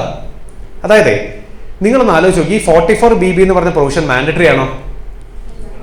44BB എന്ന് പറഞ്ഞ provision mandatory ആണോ? അല്ല. നിങ്ങൾക്ക് വേണമെങ്കിൽ ബുക്ക് മെയിൻറ്റെയിൻ ചെയ്ത് ഓഡിറ്റിന് സബ്ജക്റ്റഡ് ആയാൽ എന്ത് കാണിക്കാം? ലോവർ പ്രോഫിറ്റ് കാണിക്കാന്നല്ലേ ഞാൻ ഇപ്പൊ പറഞ്ഞു നിർത്തിയത്, അല്ലേ? അപ്പോ ഇമാജിൻ ഇയർ 1 ഞാൻ ബുക്ക് മെയിൻറ്റെയിൻ ചെയ്ത് ഓഡിറ്റും ചെയ്ത് ലോസ് കാണിച്ചു. എന്ത് കാണിച്ചു? ലോസ് ബുക്ക് ചെയ്തു. ഇയർ 2 ഞാൻ 44BB ഓപ്റ്റ് ചെയ്തു. 44BB പ്രകാരം പ്രിസംപ്റ്റീവ് ഇൻകം ഞാൻ കാണിക്കുകയാണ്. ഗ്രോസ് റിസിപ്റ്റ്സിന്റെ 10%. ഗ്രോസ് റിസിപ്റ്റ്സിന്റെ 10% ഞാൻ എന്റെ പ്രിസംപ്റ്റീവ് പ്രോഫിറ്റ് ആയിട്ട് കാണിക്കുകയാണ്. എന്നിട്ട് ഞാൻ എന്ത് ചെയ്യുക? ഇയർ 1 വന്ന് ഈ ലോസ് ഇല്ലേ, ഇയർ 1 വന്ന ലോസ് ഈ പ്രോഫിറ്റ് ഞാൻ സെറ്റ് ഓഫ് ചെയ്യാൻ നോക്കുകയാണ്. അങ്ങനെ ചെയ്യാൻ പറ്റുമോ? ആൻസർ ഇസ് നോ, പറ്റില്ല. അപ്പൊ നിങ്ങൾക്ക് ഈ ഒരു പെർട്ടിക്കുലർ പ്രൊവിഷൻ 44BB ഓപ്റ്റ് ചെയ്യുന്ന വർഷം നിങ്ങൾക്ക് ബ്രോഡ് ഫോർവേഡ് ലോസോ അൺഅബ്സോർബ് ഡിപ്രിസിയേഷനോ ഉണ്ടെങ്കിൽ അത് ഒരിക്കലും എന്ത് ചെയ്യാൻ പാടില്ല? പ്രോഫിറ്റുമായിട്ട് അഡ്ജസ്റ്റ് ചെയ്യാൻ പാടില്ല. ഇങ്ങനെ വരുന്ന സിറ്റുവേഷനിൽ ഇയർ 2 എന്ത് കാണിക്കുക? ബുക്ക് മെയിൻറ്റെയിൻ ചെയ്ത് ഓഡിറ്റ് ചെയ്ത് നോർമൽ പ്രൊവിഷൻ ഓപ്റ്റ് ചെയ്യുക. എന്നിട്ട് ബ്രോഡ് ഫോർവേഡ് ലോസും അൺഅബ്സോർബ് ഡിപ്രിസിയേഷൻ സെറ്റ് ഓഫ് ചെയ്യണമെങ്കിൽ സെറ്റ് ഓഫ് ചെയ്യുക. പ്രിസംപ്റ്റീവ് എടുത്തിട്ട് നിങ്ങൾ ബ്രോഡ് ഫോർവേഡ് ലോസും അൺഅബ്സോർബ് ഡിപ്രിസിയേഷനും എന്ത് ചെയ്യേണ്ട? സെറ്റ് ഓഫ് ചെയ്യേണ്ട എന്നാണ് ഡിപ്പാർട്ട്മെന്റ് പറയുന്നത്. അത് ഭയങ്കര അൺഫെയർ അഡ്വാൻറ്റേജ് അല്ലേ? കഴിഞ്ഞ വർഷത്തെ ലോസും ഈ വർഷത്തെ പ്രിസംപ്റ്റീവ് പ്രോഫിറ്റും കൂടെ അങ്ങനെ സെറ്റ് ഓഫ് ചെയ്യേണ്ട എന്നാണ് ഡിപ്പാർട്ട്മെന്റ് ഇവിടെ പറഞ്ഞു വെച്ചിരിക്കുന്നത്. ഓക്കെ ആണോ ഞാൻ പറഞ്ഞത്? ആണോ? അപ്പൊ ഇതൊക്കെയാണ് 44BB. ഈ 44BBക്ക് ഒരു പ്രത്യേകത ഉണ്ട്. എന്താണെന്നറിയോ? ഇതുവരെ എക്സാമിന് ചോദിച്ചിട്ടില്ല. കാരണം ഈ മിനറൽ ഓയിൽ, മിനറൽ എക്സ്പ്ലോറേഷൻ ഒന്നും അങ്ങനെ എക്സാമിന് ക്വസ്റ്റ്യൻ വരുന്ന ഒരു സ്ഥിരം ടോപ്പിക് ഒന്നും അല്ല. പക്ഷെ NR ടാക്സേഷൻ എന്ന് പറഞ്ഞ ചാപ്റ്റർ വളരെ ഇമ്പോർട്ടന്റ് ചാപ്റ്റർ ആയതുകൊണ്ട് നമ്മൾ ഈ പ്രിസംപ്റ്റീവ് പ്രൊവിഷൻ എന്ത് ചെയ്യാന്ന് പഠിക്കുക, സ്കിപ്പ് ചെയ്യാതെ പഠിക്കുക. സിമ്പിൾ ആയിട്ടുള്ള പ്രൊവിഷൻ ആണ്. ഇതിനകത്ത് ഭയങ്കര വലിയ ടെക്നിക്കാലിറ്റീസ് ഒന്നും തന്നെ ഇല്ല. ഇത്രയും പറഞ്ഞു നോക്കി എല്ലാവർക്കും ക്ലിയർ അല്ലേ? അല്ലേ? Moving on. വീണ്ടും പ്രിസംപ്റ്റീവ് പ്രൊവിഷൻസ് തന്നെയാണ്, നമുക്കല്ലാതെ വേറെ ഒന്നും ഇപ്പൊ 10 ആൾക്കാരത്തേക്ക് പറയാനില്ല. അടുത്ത എന്താ? Section 44BBA. ആർക്കുള്ള പ്രിസംപ്റ്റീവ് പ്രൊവിഷൻ ആണ്? Special provision for computing profits and gains of business of operation of aircraft in the case of a non resident. നിങ്ങൾ ഒരു നോൺ റെസിഡന്റ് ആണ്, എയർക്രാഫ്റ്റ് ബിസിനസ്സിലാണ് നിങ്ങളെന്നുണ്ടെങ്കിൽ 44BBA പ്രകാരമുള്ള പ്രിസംപ്റ്റീവ് പ്രോഫിറ്റ് നിങ്ങൾക്ക് എന്ത് ചെയ്യാം? ഡിക്ലെയർ ചെയ്യാം. Can you give me an example of a non-resident who runs aircraft business in India? Fly Emirates, British Airways, Singapore Airways, Qatar Airways, അല്ലേ? എയർ ഏഷ്യ എന്നൊക്കെ പറയുന്ന പോലെ ഇഷ്ടം പോലുള്ള എൻറ്റിറ്റികളുണ്ട്, അല്ലേ? നോട്ട് നമ്മുടെ എയർ ഇന്ത്യ വരില്ല കേട്ടോ, അത് ഇന്ത്യയിലാണ്. അപ്പോൾ നമ്മുടെ നോൺ റെസിഡന്റ് ആയിരിക്കണം. ഇന്ത്യയിൽ എയർക്രാഫ്റ്റ് ബിസിനസ് എന്ന് പറഞ്ഞാൽ ഫ്ലൈറ്റ് ബിസിനസ് ചെയ്യുന്ന അസസി ആണെന്നുണ്ടെങ്കിൽ നിങ്ങൾക്ക് 44BBA പ്രൊവിഷൻ എന്ത് ചെയ്യാം? ഓപ്റ്റ് ചെയ്യാം. നോക്കാം എന്താണെന്ന്. വായിച്ചതിന്റെ ഫസ്റ്റ് ബോക്സ് എമൗണ്ട് പേബിൾ, അതായത് ഈ 2 ബോക്സ് കിടക്കുന്ന എമൗണ്ടുകളുടെ ടോട്ടൽ എടുത്ത് എത്ര പ്രിസംപ്റ്റീവ് പ്രോഫിറ്റ്? 5% ആണ് അഗ്രിഗേറ്റ് എമൗണ്ട്. അഗ്രിഗേറ്റ് എമൗണ്ടിന് 5% നിങ്ങൾ പ്രിസംപ്റ്റീവ് പ്രോഫിറ്റ് ആയിട്ട് എന്ത് ചെയ്യേണ്ടത്? ഡിക്ലെയർ ചെയ്യേണ്ടത്. ഈ 2 ബോക്സിലെ പേയ്മെന്റുകൾ ടോട്ടൽ ചെയ്യുക, എന്നിട്ട് അതിന് മുകളിൽ 5% അപ്ലൈ ചെയ്യുക. That shall be deem to be your presumptive profit. ഇനി എന്തൊക്കെയാ ബോക്സിനകത്ത് പറയുന്നത് നമുക്കൊന്ന് നോക്കാം. ഫസ്റ്റ് ബോക്സ് എന്താ? Amount payable to the assessee on account of carriage of passengers, livestock, mail or goods from any place in India. ഇന്ത്യയിൽ ആൾക്കാരെ, goods, life stock, mail ഒക്കെ എടുക്കുന്ന കാരണം നിങ്ങൾക്ക് പേയ്മെന്റ് എവിടെ കിട്ടിയാലും ആ പേയ്മെന്റ് ഇന്ത്യയിൽ എന്താണ്? ടാക്സബിൾ ആണ്. കാരണം ആൾക്കാരെ എടുക്കുന്ന എവിടെയാണ്? ഇന്ത്യയിൽ നിന്നാണ് കൊണ്ടുപോകുന്നത്. അപ്പൊ അത് ഇന്ത്യയിൽ തീർച്ചയായിട്ടും ഞങ്ങൾ പിടിച്ച് എന്ത് ചെയ്യും? ടാക്സ് ചെയ്യും. 2, amount received or deem to be received in India on account of carriage of passengers, livestock, mail or goods from outside India. ഇന്ത്യക്ക് പുറത്തുനിന്ന് ആൾക്കാരെ കൊണ്ടുപോകുന്നതിന്റെ പേയ്മെന്റ് കിട്ടുന്നത് ഇന്ത്യയിലാണെങ്കിൽ അതും ഞങ്ങൾ ഇന്ത്യയിൽ പിടിച്ചിട്ട് എന്ത് ചെയ്യും? ടാക്സ് ചെയ്യും. ഇത് ഏതാണ്ട് ഒരു ഫസ്റ്റ് റെസിപ്റ്റും മറ്റത് അക്രൂവലാണോ അവന്മാർ ഉദ്ദേശിക്കുന്നത്. അപ്പോൾ ആൾക്കാർ ഇന്ത്യയിൽ നിന്ന് കൊണ്ടുപോകുകയാണെങ്കിൽ സർവീസ് ഇവിടെ നിന്നാണ് തുടങ്ങുന്നത്. അതുകൊണ്ട് അത് ഇന്ത്യയിൽ അക്രൂവ് ചെയ്തായിട്ട് ട്രീറ്റ് ചെയ്ത് ഇന്ത്യയിൽ നിങ്ങൾ എന്തടക്കണം? ടാക്സ് അടയ്ക്കണം. ആൾക്കാരെ പുറത്തുനിന്നാണ് കൊണ്ടുവരുന്നതെന്നുണ്ടെങ്കിൽ അല്ലെങ്കിൽ പുറത്തേക്കാണ് കൊണ്ടുവന്നുണ്ടെങ്കിൽ അതിന്റെ പേയ്മെന്റ് ഇവിടെ കിട്ടിയിട്ടുണ്ടെങ്കിൽ അതും നിങ്ങളുടെ ഇന്ത്യയിലെ ടാക്സബിൾ ആയിട്ടുള്ള ഇൻകം ആയിട്ട് ഞങ്ങൾ എന്ത് ചെയ്യും, ട്രീറ്റ് ചെയ്യും. ഇതിന്റെ രണ്ടിനും കൂടെ ടോട്ടൽ എടുത്തിട്ടേ അതിന്റെ 5% നിങ്ങൾ എന്തായിട്ട് ഡിക്ലെയർ ചെയ്യാം, പ്രിസംപ്റ്റ് പ്രോഫിറ്റ് ആയിട്ട് ഡിക്ലെയർ ചെയ്യാനാണ് ഡിപ്പാർട്ട്മെന്റ് പറയുന്നത്. ക്ലിയർ അല്ലേ? ഇത് മൾട്ടിപ്പിൾ ടൈം എക്സാമിന് ചോദിച്ചിട്ടുള്ള പ്രൊവിഷനാണ് കേട്ടോ. ഈ 44 BBA മൾട്ടിപ്പിൾ ടൈം എക്സാമിന് ചോദിച്ചിട്ടുണ്ട്. അതുകൊണ്ട് വളരെ കാര്യമായിട്ട് തന്നെ പഠിക്കണം. ഇത്രേ ഉള്ളൂ, കഴിഞ്ഞു. ഒറ്റ കാര്യം കൂടെ ഇവിടെ പറയാനുള്ളൂ. എന്താ അത്? Assessee does not have an option to claim lower profit here, it's mandatory. അതെന്താ അത്? ബുക്ക് മെയിൻറ്റെയിൻ ചെയ്ത് ഓഡിറ്റ് ചെയ്യുക, എന്തെങ്കിലും കാരുണ്യം കിട്ടുമോ? 5% താഴെ കാണിക്കാൻ പറ്റുമോ? ഇല്ല. ബുക്ക് മെയിൻറ്റെയിൻ ചെയ്യുക, ഓഡിറ്റ് ചെയ്യുക, എന്നാ ചെയ്തോ 5% always you have to show. Book maintain ചെയ്യണ്ട കേട്ടോ, ഓഡിറ്റും ചെയ്യണമെന്നില്ല. ഗ്രോസ് റിസൾട്ട്സിന്റെ 5% നിങ്ങൾ എപ്പോഴും എന്തായിട്ട് കാണിക്കുക, പ്രിസംപ്റ്റ് പ്രോഫിറ്റ് ആയിട്ട് കാണിക്കുക. ഇനിയിപ്പോൾ ബുക്ക് മെയിൻറ്റെയിൻ ചെയ്താലും പ്രത്യേകിച്ച് ഗുണമൊന്നുമില്ല, ഓഡിറ്റ് ചെയ്താലും പ്രത്യേകിച്ച് ഗുണമൊന്നുമില്ല, 5% തന്നെ കാണിക്കേണ്ടി വരും. You don't have an option to show lower profit over here. Clear അല്ലേ പറഞ്ഞത്? അല്ലേ? ഇപ്പൊ സെക്ഷൻ 44 BBA ആണ്. എന്താ അത്? Profits and gains of business or profession of aircraft in the case of a non resident. നമ്മുടെ എയർക്രാഫ്റ്റ് ബിസിനസ് ചെയ്യുന്ന NRന് ആപ്ലിക്കബിൾ ആയിട്ടുള്ള സ്പെഷ്യൽ പ്രിസംപ്റ്റ് പ്രൊവിഷനാണ് നമ്മൾ പഠിച്ചു നിർത്തിയത്. ഇത്രയും പറഞ്ഞ സെക്ഷൻസ് ഒക്കെ ക്ലിയർ ആണോ എല്ലാവർക്കും? So let's understand what is 44 BBB. ഇതും എക്സാമിന് ചോദിച്ചിട്ടുള്ള പ്രിസംപ്റ്റ് പ്രൊവിഷനാണ്. CMA ഫൈനലുകാർക്ക് എനിക്ക് തോന്നുന്നു കഴിഞ്ഞ ജൂണിൽ ഇത് ചോദിച്ചിട്ടുണ്ട് എന്നാണ് എൻ്റെ ഓർമ്മ. 44 BBB നോക്കാം എന്താണെന്ന്. Special provision for computing profits and gains of foreign company engaged in the business of civil construction etc. in certain turnkey power projects. അപ്പോൾ നിങ്ങൾ ഫോറിൻ കമ്പനി ആയിരിക്കണം, നിങ്ങൾ civil construction etcetera of turn key power project ആയിരിക്കണം എന്നാണ് department പറയുന്നത്. So tell me first of all what is this turn key power project? അതായത് eligible assessee ആരാണെന്ന് നമുക്ക് ഒന്നുകൂടെ ഒന്ന് നോക്കാം. നോക്കി, assessee being a foreign company. അപ്പൊ ടെക്നിക്കലി നിങ്ങൾ ആരായിരിക്കണം? ഫോറിൻ കമ്പനി ആയിരിക്കണം. And what should be your business? Either civil construction or business of erection of plant or machinery or testing or commissioning thereof, which is in connection with turnkey power project approved by central government. See, turnkey power project എന്ന് പറഞ്ഞാലേ ഒരു example പറഞ്ഞപ്പോൾ നമ്മുടെ കേരളത്തിൽ തന്നെ നമുക്ക് പറയാം, Idukki hydro electric power project area Indo Canadian മോഡലാണ്. കനേഡിയൻ ടീം ഒരു ഫോറിൻ കമ്പനി വന്നിട്ടാണ് ഇന്ദിരാഗാന്ധിയുടെ കാലത്ത് അത് എന്ത് ചെയ്തത്, അത് പണിത്. ശ്രദ്ധിക്കുന്നുണ്ടോ? അപ്പൊ അവന്മാർ ബേസിക്കലി എന്താ ചെയ്തതെന്ന് പറഞ്ഞാൽ കനേഡിയൻ കമ്പനിക്കെയും അവര് സൈറ്റ് ഒക്കെ നോക്കി, ഇൻസ്പെക്ഷൻ ഒക്കെ നടത്തി, ലാൻഡും കാര്യങ്ങളൊക്കെ അവിടുത്തെ പ്രിമിറ്റീവ്സിന്റെ ഹെൽപ്പോട് കൂടി ചൂസ് ചെയ്തു. എന്നിട്ട് അവന്മാർ അവിടെ ഡാം പണിതു, പെൻസ്റ്റോക്ക് പൈപ്പ് ഇട്ടു, പവർ ജനറേഷൻ അവിടുന്ന് പോസിബിൾ ആക്കി. എന്നിട്ട് അത് ആർക്ക് ഹാൻഡ് ഓവർ ചെയ്തു? നമ്മുടെ KSEBക്ക് ഹാൻഡ് ഓവർ ചെയ്തിട്ട് അവന്മാർ ഒരു പേയ്മെന്റ് മേടിച്ചു പോയി. So Canadian company came over here, constructed everything, setup everything, then അതിന്റെ അഡ്മിനിസ്ട്രേഷനും റണ്ണിങ്ങും ഒക്കെ ആരുടെ ഉത്തരവാദിത്വമായി? പിന്നീട് KSEBയുടെ ഉത്തരവാദിത്വമായി അല്ലേ? അപ്പൊ ബേസിക്കലി KSEBക്ക് ആ first hydro electric power project എങ്ങനെ സെറ്റപ്പ് ചെയ്തെന്ന് അറിയേണ്ട ആവശ്യമില്ല. The Canadian company came everything, setup every infra, installed everything, make it running and handed over. അതിന് അവരൊരു ലംസം എമൗണ്ട് മേടിച്ചു പോയി. അവർ ചെയ്ത സർവീസസിന് നമ്മൾ പറയുന്ന പേരാണ് എന്ത്? Turn key power projects. ഒരു കമ്പനി വരുന്നു, സാധനങ്ങളെല്ലാം ഇംപ്ലിമെന്റ് ചെയ്യുന്നു, ഇൻസ്റ്റലേഷൻ കംപ്ലീറ്റ് ചെയ്യുന്നു, റണ്ണിങ് ആക്കുന്നു, അത് നിങ്ങൾ ലംസം പേയ്മെന്റ് കൊടുത്ത് അവരുടെ അക്വയർ ചെയ്യുന്നു. എന്നിട്ട് നിങ്ങൾ ആ ബിസിനസ് എന്ത് ചെയ്യുന്നു? റൺ ചെയ്യുന്നു. Just like we R buying a car. നമ്മളൊരു കാർ മേടിക്കുമ്പോൾ കാർ എങ്ങനെയാണ് പ്രവർത്തിക്കുന്നതെന്നോ എഞ്ചിന്റെ പ്രവർത്തനം എങ്ങനെയാണെന്നോ വല്ലോ നമുക്കറിയാവോ? ഇല്ല. എന്തെങ്കിലുമൊക്കെ കേട്ടിട്ടുണ്ടാവും അവിടെ നിന്ന് നോക്കുക. അല്ലാതെ കറക്റ്റ് ആയിട്ടുള്ള ഓരോ കോമ്പണൻസിന്റെ വർക്കിംഗ് എങ്ങനെയാണെന്ന് നമുക്കറിയോ? അറിയേണ്ട ആവശ്യമില്ല. കാർ കീ ഇടുക, തിരിക്കുക, ഡീസൽ അടിക്കുക അല്ലെ പെട്രോൾ അടിക്കുക, ആക്സിലേറ്ററിൽ കാല് കൊടുക്കുക, ഗിയർ ഷിഫ്റ്റ് ചെയ്യുക, വണ്ടി പോകുന്നുണ്ടോ നോക്കിയാൽ മതി അല്ലേ? അതാണ് നമ്മൾ ടേൺ കീ പവർ പ്രൊജക്ട് എന്ന് പറയുന്നത്. അങ്ങനെയാണ്. Just like you buying a car and turning your key and driving it എന്ന് പറയുന്ന പോലെയാണ്. അപ്പൊ ബേസിക്കലി ഇവർ പറഞ്ഞേക്കുന്നത് എന്താ വെച്ചാൽ,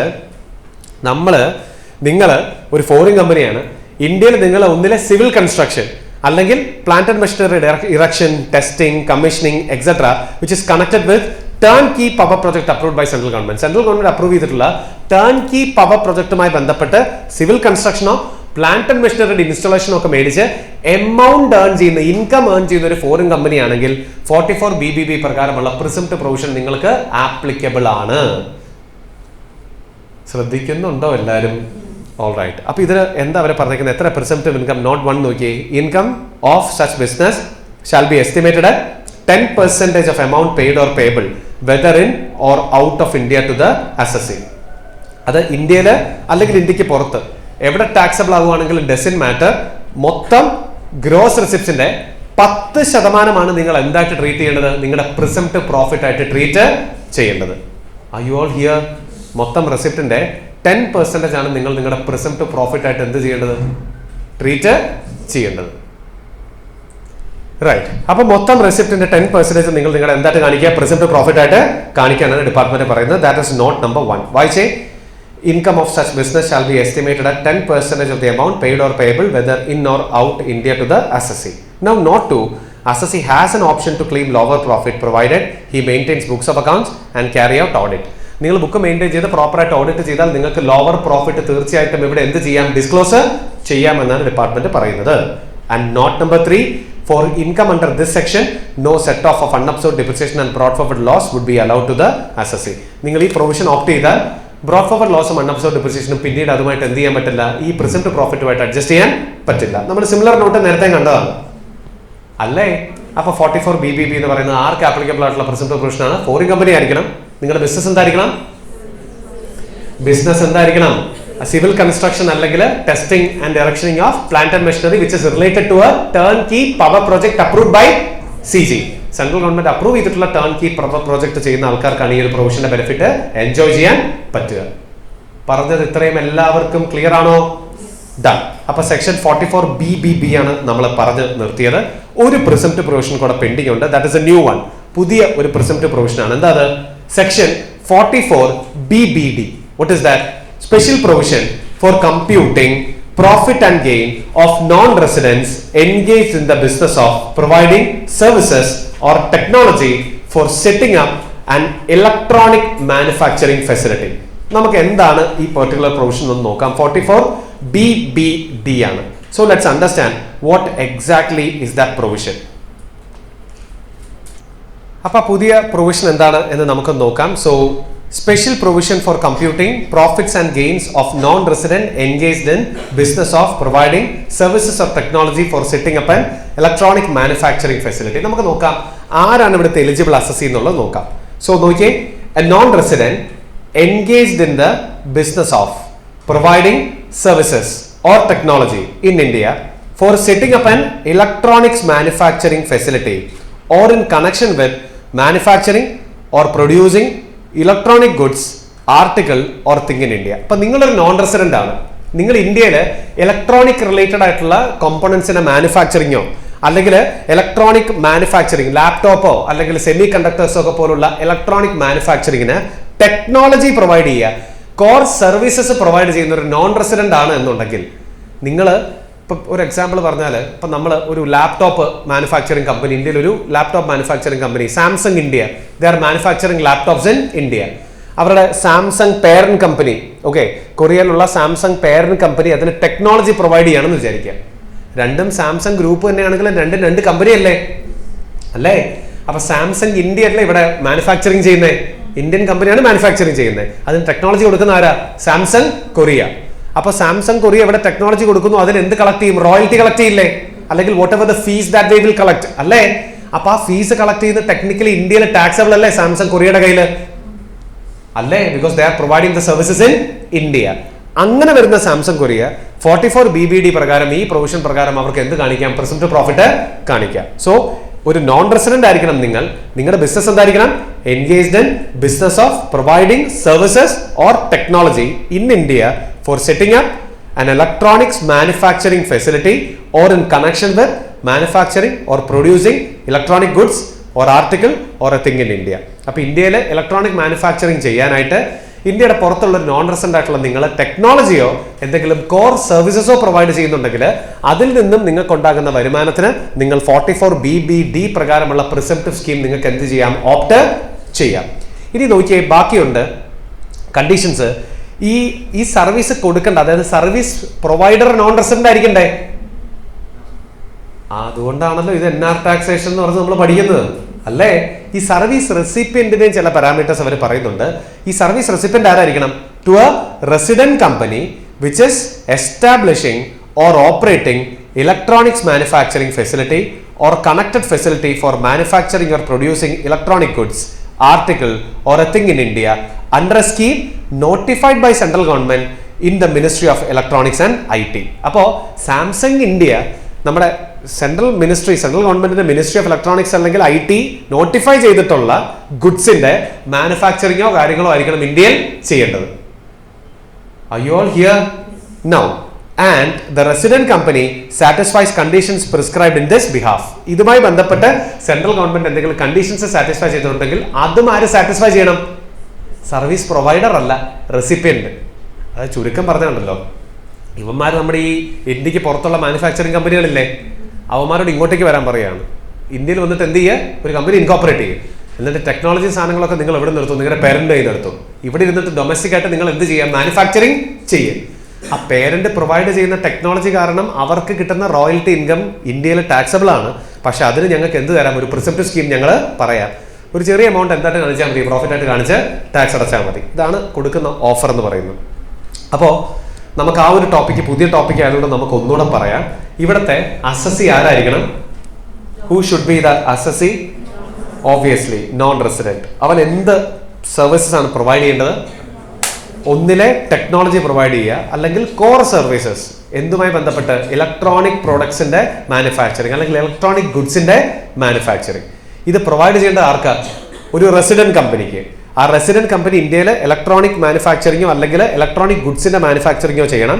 that should be under a scheme notified by the central government and should satisfy all other conditions which is yet to notify by the central government. Central government മുന്നോട്ട് പോകുമ്പോൾ നോട്ടിഫൈ ചെയ്യുന്ന എന്തൊക്കെ കണ്ടീഷൻസ് ഉണ്ടോ ആ കണ്ടീഷൻസ് എല്ലാം എന്തും ചെയ്തിരിക്കണം? സാറ്റിസ്ഫൈയും ചെയ്തിരിക്കണം. ഇത്രയും പറഞ്ഞത് ക്ലിയർ അല്ലേ?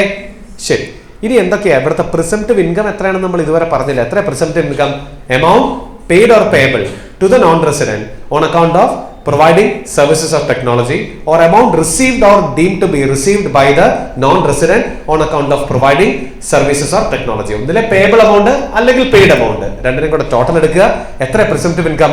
Presumptive income shall be 25% of the gross receipts. ആ മൊത്തം റെസിപ്റ്റിന്റെ 25% നിങ്ങൾ നിങ്ങളുടെ പ്രിസംപ്റ്റീവ് പ്രോഫിറ്റ് ആയിട്ട് എന്ത് ചെയ്യണം? ഡിക്ലെയർ ചെയ്യണം. ശ്രദ്ധിക്കുന്നുണ്ടോ? അപ്പോൾ ആ നോൺ റെസിഡന്റ് പ്രൊവൈഡ് ചെയ്യുന്ന സർവീസസ് എത്രയാണോ അല്ലെങ്കിൽ നോൺ റെസിഡന്റ് പ്രൊവൈഡ് ചെയ്യുന്ന ടെക്നോളജി എത്രയാണോ അതിന് നിങ്ങൾ എന്ത് പേയ്മെന്റ് ആണോ കൊടുക്കുന്നത് ആ മൊത്തം പേയ്മെന്റ് എടുക്കുക. അതിന്റെ 25% നിങ്ങൾ നിങ്ങളുടെ ആ നോൺ റെസിഡന്റിന്റെ പ്രിസംപ്റ്റീവ് പ്രോഫിറ്റ് ആയിട്ട് ഇന്ത്യയിൽ എന്ത് ചെയ്യുക? ഡിക്ലെയർ ചെയ്യുക. നോട്ട് 1 എന്താ അത്? The profits of section 44DA and 115A do not apply in the case of income covered by this section. ഏതാ? 44DA അല്ലെങ്കിൽ 115A do not apply in respect of income covered by this section എന്നാ പറയുന്നത്. 44DAയും 115Aയും എവിടെ നിങ്ങൾ apply ചെയ്യണ്ട. കാരണം ഇതിനെ നമുക്ക് റോയൽറ്റി എന്ന് വിളിക്കാം. റോയൽറ്റിക്കും FTSനൊക്കെ വരുന്ന സ്പെഷ്യൽ പ്രൊവിഷൻ ആണ് 44DA and 115A. ഒന്ന് പേജ് മറിച്ചാൽ നിങ്ങൾക്ക് കാണാം ആ രണ്ട് സെക്ഷൻ 44DA. അതുപോലെ കുറച്ചുകൂടെ പേജ് ഒരു 3-4 പേജ് കൂടെ മറിച്ചാൽ നിങ്ങൾക്ക് 115A കാണാം. അതൊക്കെ അതാത് ടോപ്പിക്കുകൾ വരുമ്പോൾ നമുക്ക് ഡീറ്റെയിൽഡ് ആയിട്ട് പഠിക്കാം. അപ്പൊ 44DAയും 115Aയും തൽക്കാലത്തേക്ക് എന്താന്ന് ഓർത്ത് ആരും ടെൻഷൻ അടിക്കണ്ട. That we will cover later. Okay, so coming back to the point, അതായത് ഈ ഒരു പർട്ടിക്കുലർ ഇൻകം ഒരിക്കലും നിങ്ങൾ 44DAയിലോ 115Aയിലോ ടാക്സ് ചെയ്യേണ്ടെന്നാണ് പറഞ്ഞേക്കുന്നത്. അതെന്താണെന്ന് നമുക്ക് പിന്നീട് മനസ്സിലാവും. നോട്ട് 2 എന്താന്ന് നോക്കിയേ. No set off unabsorbed depreciation or brought forward loss where assessee declares profit and gains of business at 25% for a previous year in accordance with the presumptive provisions under this section. No set off of unabsorbed depreciation or brought forward loss would be allowed to the assessee for such previous year. അതായത് ഈ provision ഇപ്പൊ inserted ആയിട്ടുള്ള ഒരു provision അല്ലേ? ഇതിപ്പോ 1st April 2025 തൊട്ട് inserted ആയിട്ടുള്ള ഒരു പുതിയ പ്രൊവിഷനാണ്. ഈ പ്രൊവിഷൻ വരുന്നതിന് മുന്നേയും ആരുണ്ടായിരുന്നു? ഇതുപോലെ സർവീസ് പ്രൊവൈഡ് ചെയ്യുന്ന നോൺ റെസിഡൻസ് ഉണ്ടായിരുന്നു. അവരവരുടെ നോർമൽ പ്രൊവിഷൻ പ്രകാരമല്ലേ അവരവരുടെ ഇൻകം കാണിച്ചുകൊണ്ടിരുന്നത്? അല്ലേ? അവരുടെ ആക്ച്വൽ ഗ്രോസ് റെസിപ്റ്റ്സ് എടുക്കുക, അതിന്റെ ആക്ച്വൽ എക്സ്പെൻസസ് കുറയ്ക്കുക, ബാക്കിയുള്ള അല്ലേ അവന്മാർ ഇത്ര നേരം ആക്ച്വൽ പ്രോഫിറ്റ്സ് അല്ലേ കാണിച്ചുകൊണ്ടിരുന്നത്? അങ്ങനെ അവന്മാർക്ക് ലോസ് ഉണ്ടായിട്ടുണ്ടെങ്കിൽ ഈ 1st April 2025 തൊട്ട് ഇനി പ്രിസംപ്റ്റീവ് സ്കീം അല്ലേ ഓപ്റ്റ് ചെയ്യണ്ടേ? അതും ഇത് മാൻഡറ്ററി ആണ്. എന്താ മാൻഡറ്ററി? ഇനി അങ്ങോട്ട് ഞങ്ങൾ എന്ത് തരാൻ ഉദ്ദേശിക്കുന്നില്ല. ആക്ച്വൽ പ്രോഫിറ്റ് നിങ്ങൾ കമ്പ്യൂട്ട് ചെയ്യേണ്ട ആവശ്യം ഇല്ല, അല്ലെങ്കിൽ ലോവർ പ്രോഫിറ്റ് നിങ്ങൾക്ക് കാണിക്കാൻ ഒരു ഓപ്ഷൻ ഇല്ല. മാൻഡറ്ററി ആയിട്ട് നിങ്ങൾ ഈ സ്കീം എന്ത് ചെയ്തിരിക്കണം? ഓപ്റ്റ് ചെയ്തിരിക്കണം. അപ്പൊ കഴിഞ്ഞ വർഷം വരെ നോർമൽ പ്രൊവിഷൻ ക്ലെയിം ചെയ്ത് ലോസ് ഉണ്ടായിട്ടുള്ള ഒരു അസസി ഈ വർഷത്തെ പ്രിസംപ്റ്റീവ് പ്രോഫിറ്റുമായിട്ട് ആ ലോസുകളെ സെറ്റ് ഓഫ് ചെയ്യാൻ പറ്റുമോ? ഇല്ല. അതാണ് അവന്മാർ പറഞ്ഞേക്കുന്നത്. No set off unabsorbed depreciation or brought forward loss where assessee declares profits or gains from business at 25% for any previous year in accordance with the presumptive provisions under this section, no set of unabsorbed depreciation and brought forward loss would be allowed to the assessee for such previous year. ഇങ്ങനെയുള്ള കേസുകളിൽ നിങ്ങൾ ഒരിക്കലും എന്ത് ചെയ്യാനായിട്ട് പാടില്ല? നിങ്ങൾ ഒരിക്കലും നിങ്ങളുടെ പഴയ ബ്രോഡ് ഫോർവേഡ് ലോസിനെയോ അൺഅബ്സോർബ്ഡ് ഡിപ്രിസിയേഷനോ ഈ വർഷത്തെ ഈ പ്രിസംപ്റ്റീവ് പ്രോഫിറ്റുമായിട്ട് അഡ്ജസ്റ്റ് ചെയ്യാൻ പാടില്ല. And the final point is assessee does not have an option to claim lower profit here. It is mandatory ആയിട്ടും നിങ്ങൾ ഈ പ്രൊവിഷൻ എന്ത് ചെയ്തിരിക്കണം? ഫോളോ ചെയ്തിരിക്കണം. നിങ്ങൾക്ക് ലോവർ പ്രോഫിറ്റ് കാണിക്കാൻ ഒരു ഓപ്ഷൻ ഞങ്ങൾ തരുകയില്ല. അപ്പോ 44BBC ആണ് നമ്മൾ പറഞ്ഞ് BBD ആണ് നമ്മൾ പറഞ്ഞ് നിർത്തിയത്. BBD ആർക്കാണ് ആപ്ലിക്കബിൾ ആവുന്നത്? ഇന്ത്യയില് മാനുഫാക്ചറിങ് അല്ലെങ്കിൽ ഇലക്ട്രോണിക് ഗുഡ്സിന്റെ ടെക്നോളജിയെ ഹെൽപ്പ് ചെയ്യുന്ന സർവീസസോ ടെക്നോളജിയോ പ്രൊവൈഡ് ചെയ്യുന്ന നോൺ റെസിഡൻസിന് അല്ലേ? അവർക്ക് നമ്മൾ കൊടുക്കുന്ന പേയ്മെന്റ് ഇല്ലേ? ഇപ്പം ഇന്ത്യൻ കമ്പനി JK ലിമിറ്റഡ് ഇന്ത്യയിലെ ലാപ്ടോപ്പ് മാനുഫാക്ചർ ചെയ്യുന്നു. ഈ ലാപ്ടോപ്പ് മാനുഫാക്ചർ ചെയ്യാനായിട്ടുള്ള എല്ലാ ടെക്നോളജിയും പ്രൊവൈഡ് ചെയ്യുന്ന ഒരു നോൺ റെസിഡന്റ് ആണ്. ശ്രദ്ധിക്കുന്നുണ്ടോ? HP ആണെന്ന് വിചാരിക്കുക. നമ്മുടെ HP ആണ് എല്ലാ ടെക്നോളജിയും എനിക്ക് പ്രൊവൈഡ് ചെയ്യുന്നത്. അപ്പോൾ HPക്ക് ഞാൻ എന്ത് കൊടുക്കണം? ആ ടെക്നോളജി പ്രൊവൈഡ് ചെയ്യുന്ന കാരണം പേയ്മെന്റ് കൊടുക്കണ്ടേ? അത് റോയൽറ്റി ആകാം, അല്ലെങ്കിൽ എന്തെങ്കിലും സർവീസ് ഫീ ആകാം, അല്ലെങ്കിൽ എന്തെങ്കിലും പേറ്റന്റ് ആകാം, അല്ലെങ്കിൽ വേറെ എന്തെങ്കിലും ടെക്നിക്കൽ പേയ്മെന്റ് ആവാം അല്ലേ? അത് കൊടുക്കുന്നത് കാരണം HP സർവീസ് ഇപ്പൊ പ്രൊവൈഡ് ചെയ്ത് ഇന്ത്യയിലല്ലേ?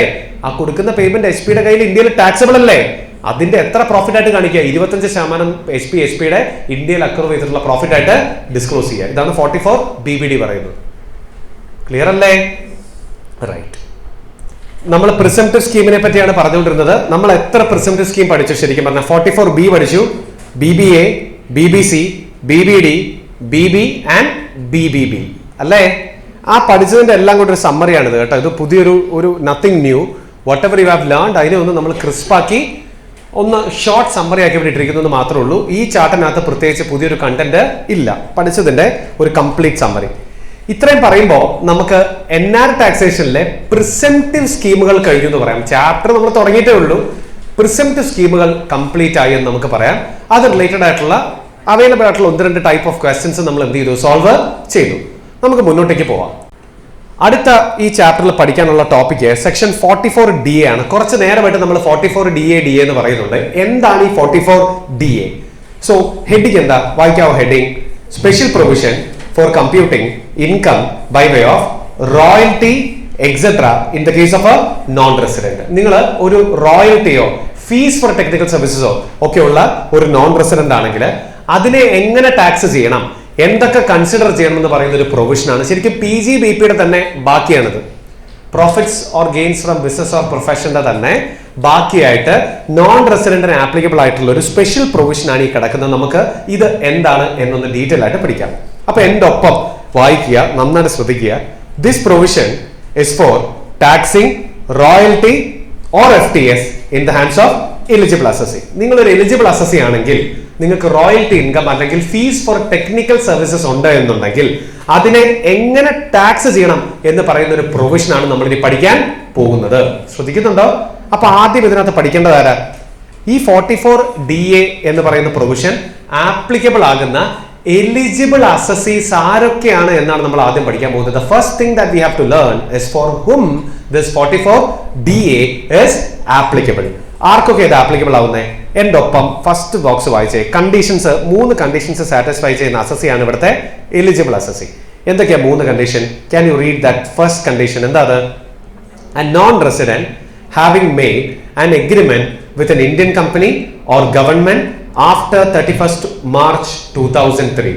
31 മാർച്ച് 2003 ശേഷം സെൻട്രൽ ഗവൺമെന്റുമായി അല്ലെങ്കിൽ ഒരു ഇന്ത്യൻ കമ്പനിയുമായി എഗ്രിമെന്റ് വെച്ച് റോയൽറ്റി അല്ലെങ്കിൽ FTS ഇൻകം ഏൺ ചെയ്യുന്ന ഒരു നോൺ റെസിഡന്റ് ആണ് നിങ്ങളെങ്കിൽ നിങ്ങൾക്കാണ് 44DA പ്രൊവിഷൻ എന്താവുന്നത്? ബാധകമാകുന്നത്. Are you all here? അപ്പൊ ഫസ്റ്റ് കണ്ടീഷൻ എന്ന് പറയുന്നത് എന്ത് വേണം? CG ആയിട്ടോ അല്ലെങ്കിൽ ഒരു ഇന്ത്യൻ കമ്പനി ആയിട്ടോ നിങ്ങൾക്ക് എന്ത് വേണം? ഒരു എഗ്രിമെന്റ് വേണം. ആ എഗ്രിമെന്റിന്റെ ഡേറ്റും ശ്രദ്ധിക്കണം. എത്രയായിരിക്കണം ഡേറ്റ്? 31st മാർച്ച് 2003 ശേഷം. ഇപ്പൊ ഞാനൊരു എഗ്രിമെന്റ് വെച്ചാൽ I will come under 44DA. 31st March 2003 ശേഷമായിരിക്കണം എഗ്രിമെന്റ്. ഇനി എന്താ രണ്ടാമത്തെ condition? The non resident should have a PE or a fixed place of profession in India. What do you mean by PE? PE means permanent establishment. Permanent establishment. just like a branch, a warehouse, a factory, a sales outlet, എന്താ പറയുക, mine, plantation, construction site, അതായത് physical ആയിട്ടുള്ള ഒരു fixed place of ബിസിനസ്സിനെ നമ്മൾ പറയുന്ന പേരാണ് എന്ത്? Permanent establishment. ഒരു ഫാക്ടറി അല്ലെങ്കിൽ ഒരു ബ്രാഞ്ച് അല്ലെങ്കിൽ ഒരു സെയിൽസ് ഔട്ട്ലെറ്റ്, ഇതിനൊക്കെയാണ് നമ്മൾ ബേസിക്കലി എന്തെന്ന് പറയുക? പെർമനന്റ് എസ്റ്റാബ്ലിഷ്മെന്റ് എന്ന് പറയുക. ശ്രദ്ധിക്കുന്നുണ്ടോ?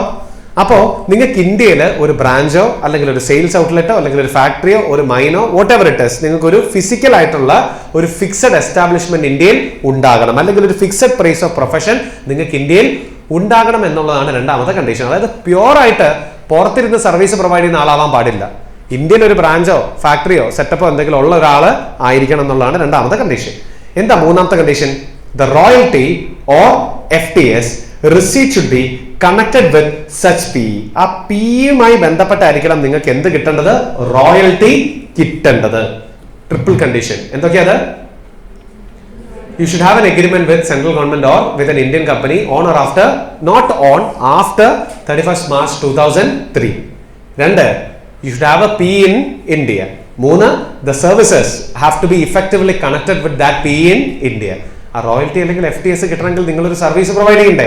ആ സർവീസ് നിങ്ങളുടെ ഇന്ത്യൻ ബ്രാഞ്ച് പ്രൊവൈഡ് ചെയ്യുന്ന സർവീസ് ആയിരിക്കണം എന്നാണ് അവന്മാർ പറഞ്ഞ് വെച്ചിരിക്കുന്നത്. ട്രിപ്പിൾ കണ്ടീഷൻ സാറ്റിസ്ഫൈ ചെയ്താൽ നിങ്ങൾ ആരാണ്? എലിജിബിൾ അസസിയാണ്. ഇനി അടുത്തത് എന്താ അവർ പറയുന്ന സൈഡില്? Royalty and FTS under this section is taxed at normal rates under the act, no flat rates prescribe. ഈ റോയൽറ്റി ഇൻകവും FTS ഇൻകവും ഒരു സാധാരണ ഇൻകം പോലെ തന്നെ ട്രീറ്റ് ചെയ്ത് സാധാരണ റേറ്റിൽ എന്തടക്കുക? ടാക്സ് അടയ്ക്കുക. ഇതൊരു പ്രിസംപ്റ്റീവ് പ്രൊവിഷനോ ഫ്ലാറ്റ് റേറ്റ് ടാക്സ് ചെയ്യണമെന്ന് പറയുന്ന ഒരു സെക്ഷനോ അല്ല. ഒരു നോർമൽ ഇൻകം പോലെ തന്നെ അതിനെ ട്രീറ്റ് ചെയ്ത് നിങ്ങൾ അതിന് എന്തടക്കുക? ടാക്സ് അടയ്ക്കുക. അപ്പൊ നിങ്ങൾ വിചാരിക്കുക അങ്ങനെ പറയാനാണ് പിന്നെ എന്തിനാ ഈ പ്രൊവിഷൻ ഉണ്ടാക്കി വെക്കുന്നത്? അടുത്ത പാരഗ്രാഫാണ് എന്താണ് ഈ പ്രൊവിഷൻ എന്നുള്ള കറക്റ്റ് ഡെഫിനേഷൻ പറയുന്ന പാരഗ്രാഫ്. ഇതാണ് ശരിക്കും 44DA. ഈ ബോക്സ് ചെയ്തിരിക്കുന്ന സാധനമാണ് ശരിക്കും 44DA. എന്താന്ന് നോക്കിയേ. However, while computing income, സാധാരണ പോലെ തന്നെയാണ് ഇൻകം കമ്പ്യൂട്ട് ചെയ്യുന്നത്. പക്ഷേ അങ്ങനെ ഇൻകം കമ്പ്യൂട്ട് ചെയ്യുമ്പോൾ following expenses are not allowed as deduction. താഴെ പറയുന്ന ചില എക്സ്പെൻസുകൾക്ക് നിങ്ങൾ എന്തെടുക്കാൻ പാടില്ല? ഡിഡക്ഷൻ എടുക്കാൻ പാടില്ല. താഴെ പറയുന്ന കുറെ എക്സ്പെൻസുകളുണ്ട്, അതിലൊന്നും നിങ്ങൾ ഡിഡക്ഷൻ എടുക്കാൻ പാടില്ല.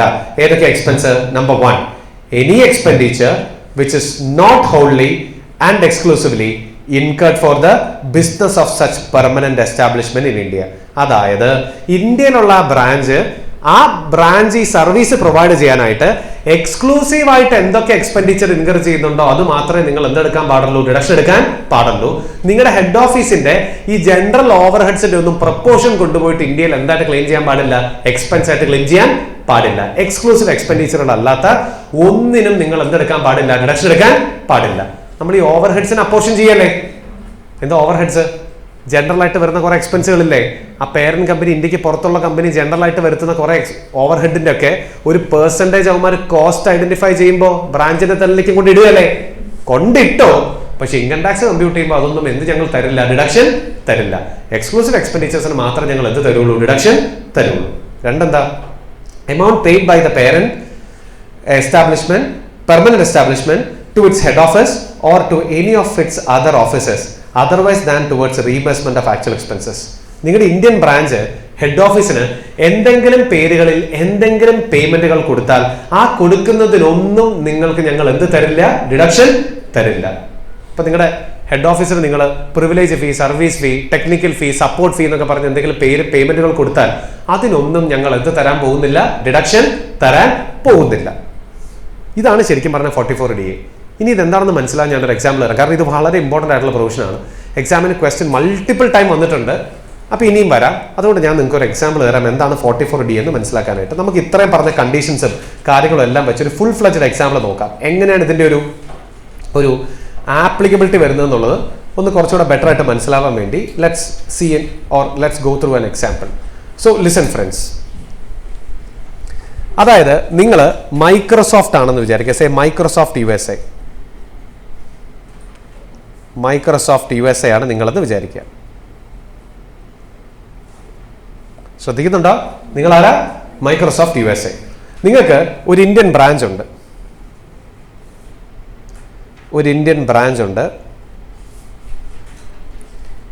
ഈ ഇന്ത്യൻ ബ്രാഞ്ചും സെൻട്രൽ ഗവൺമെന്റും കൂടെ ഒരു എഗ്രിമെന്റ് സൈൻ ചെയ്തിട്ടുണ്ട്.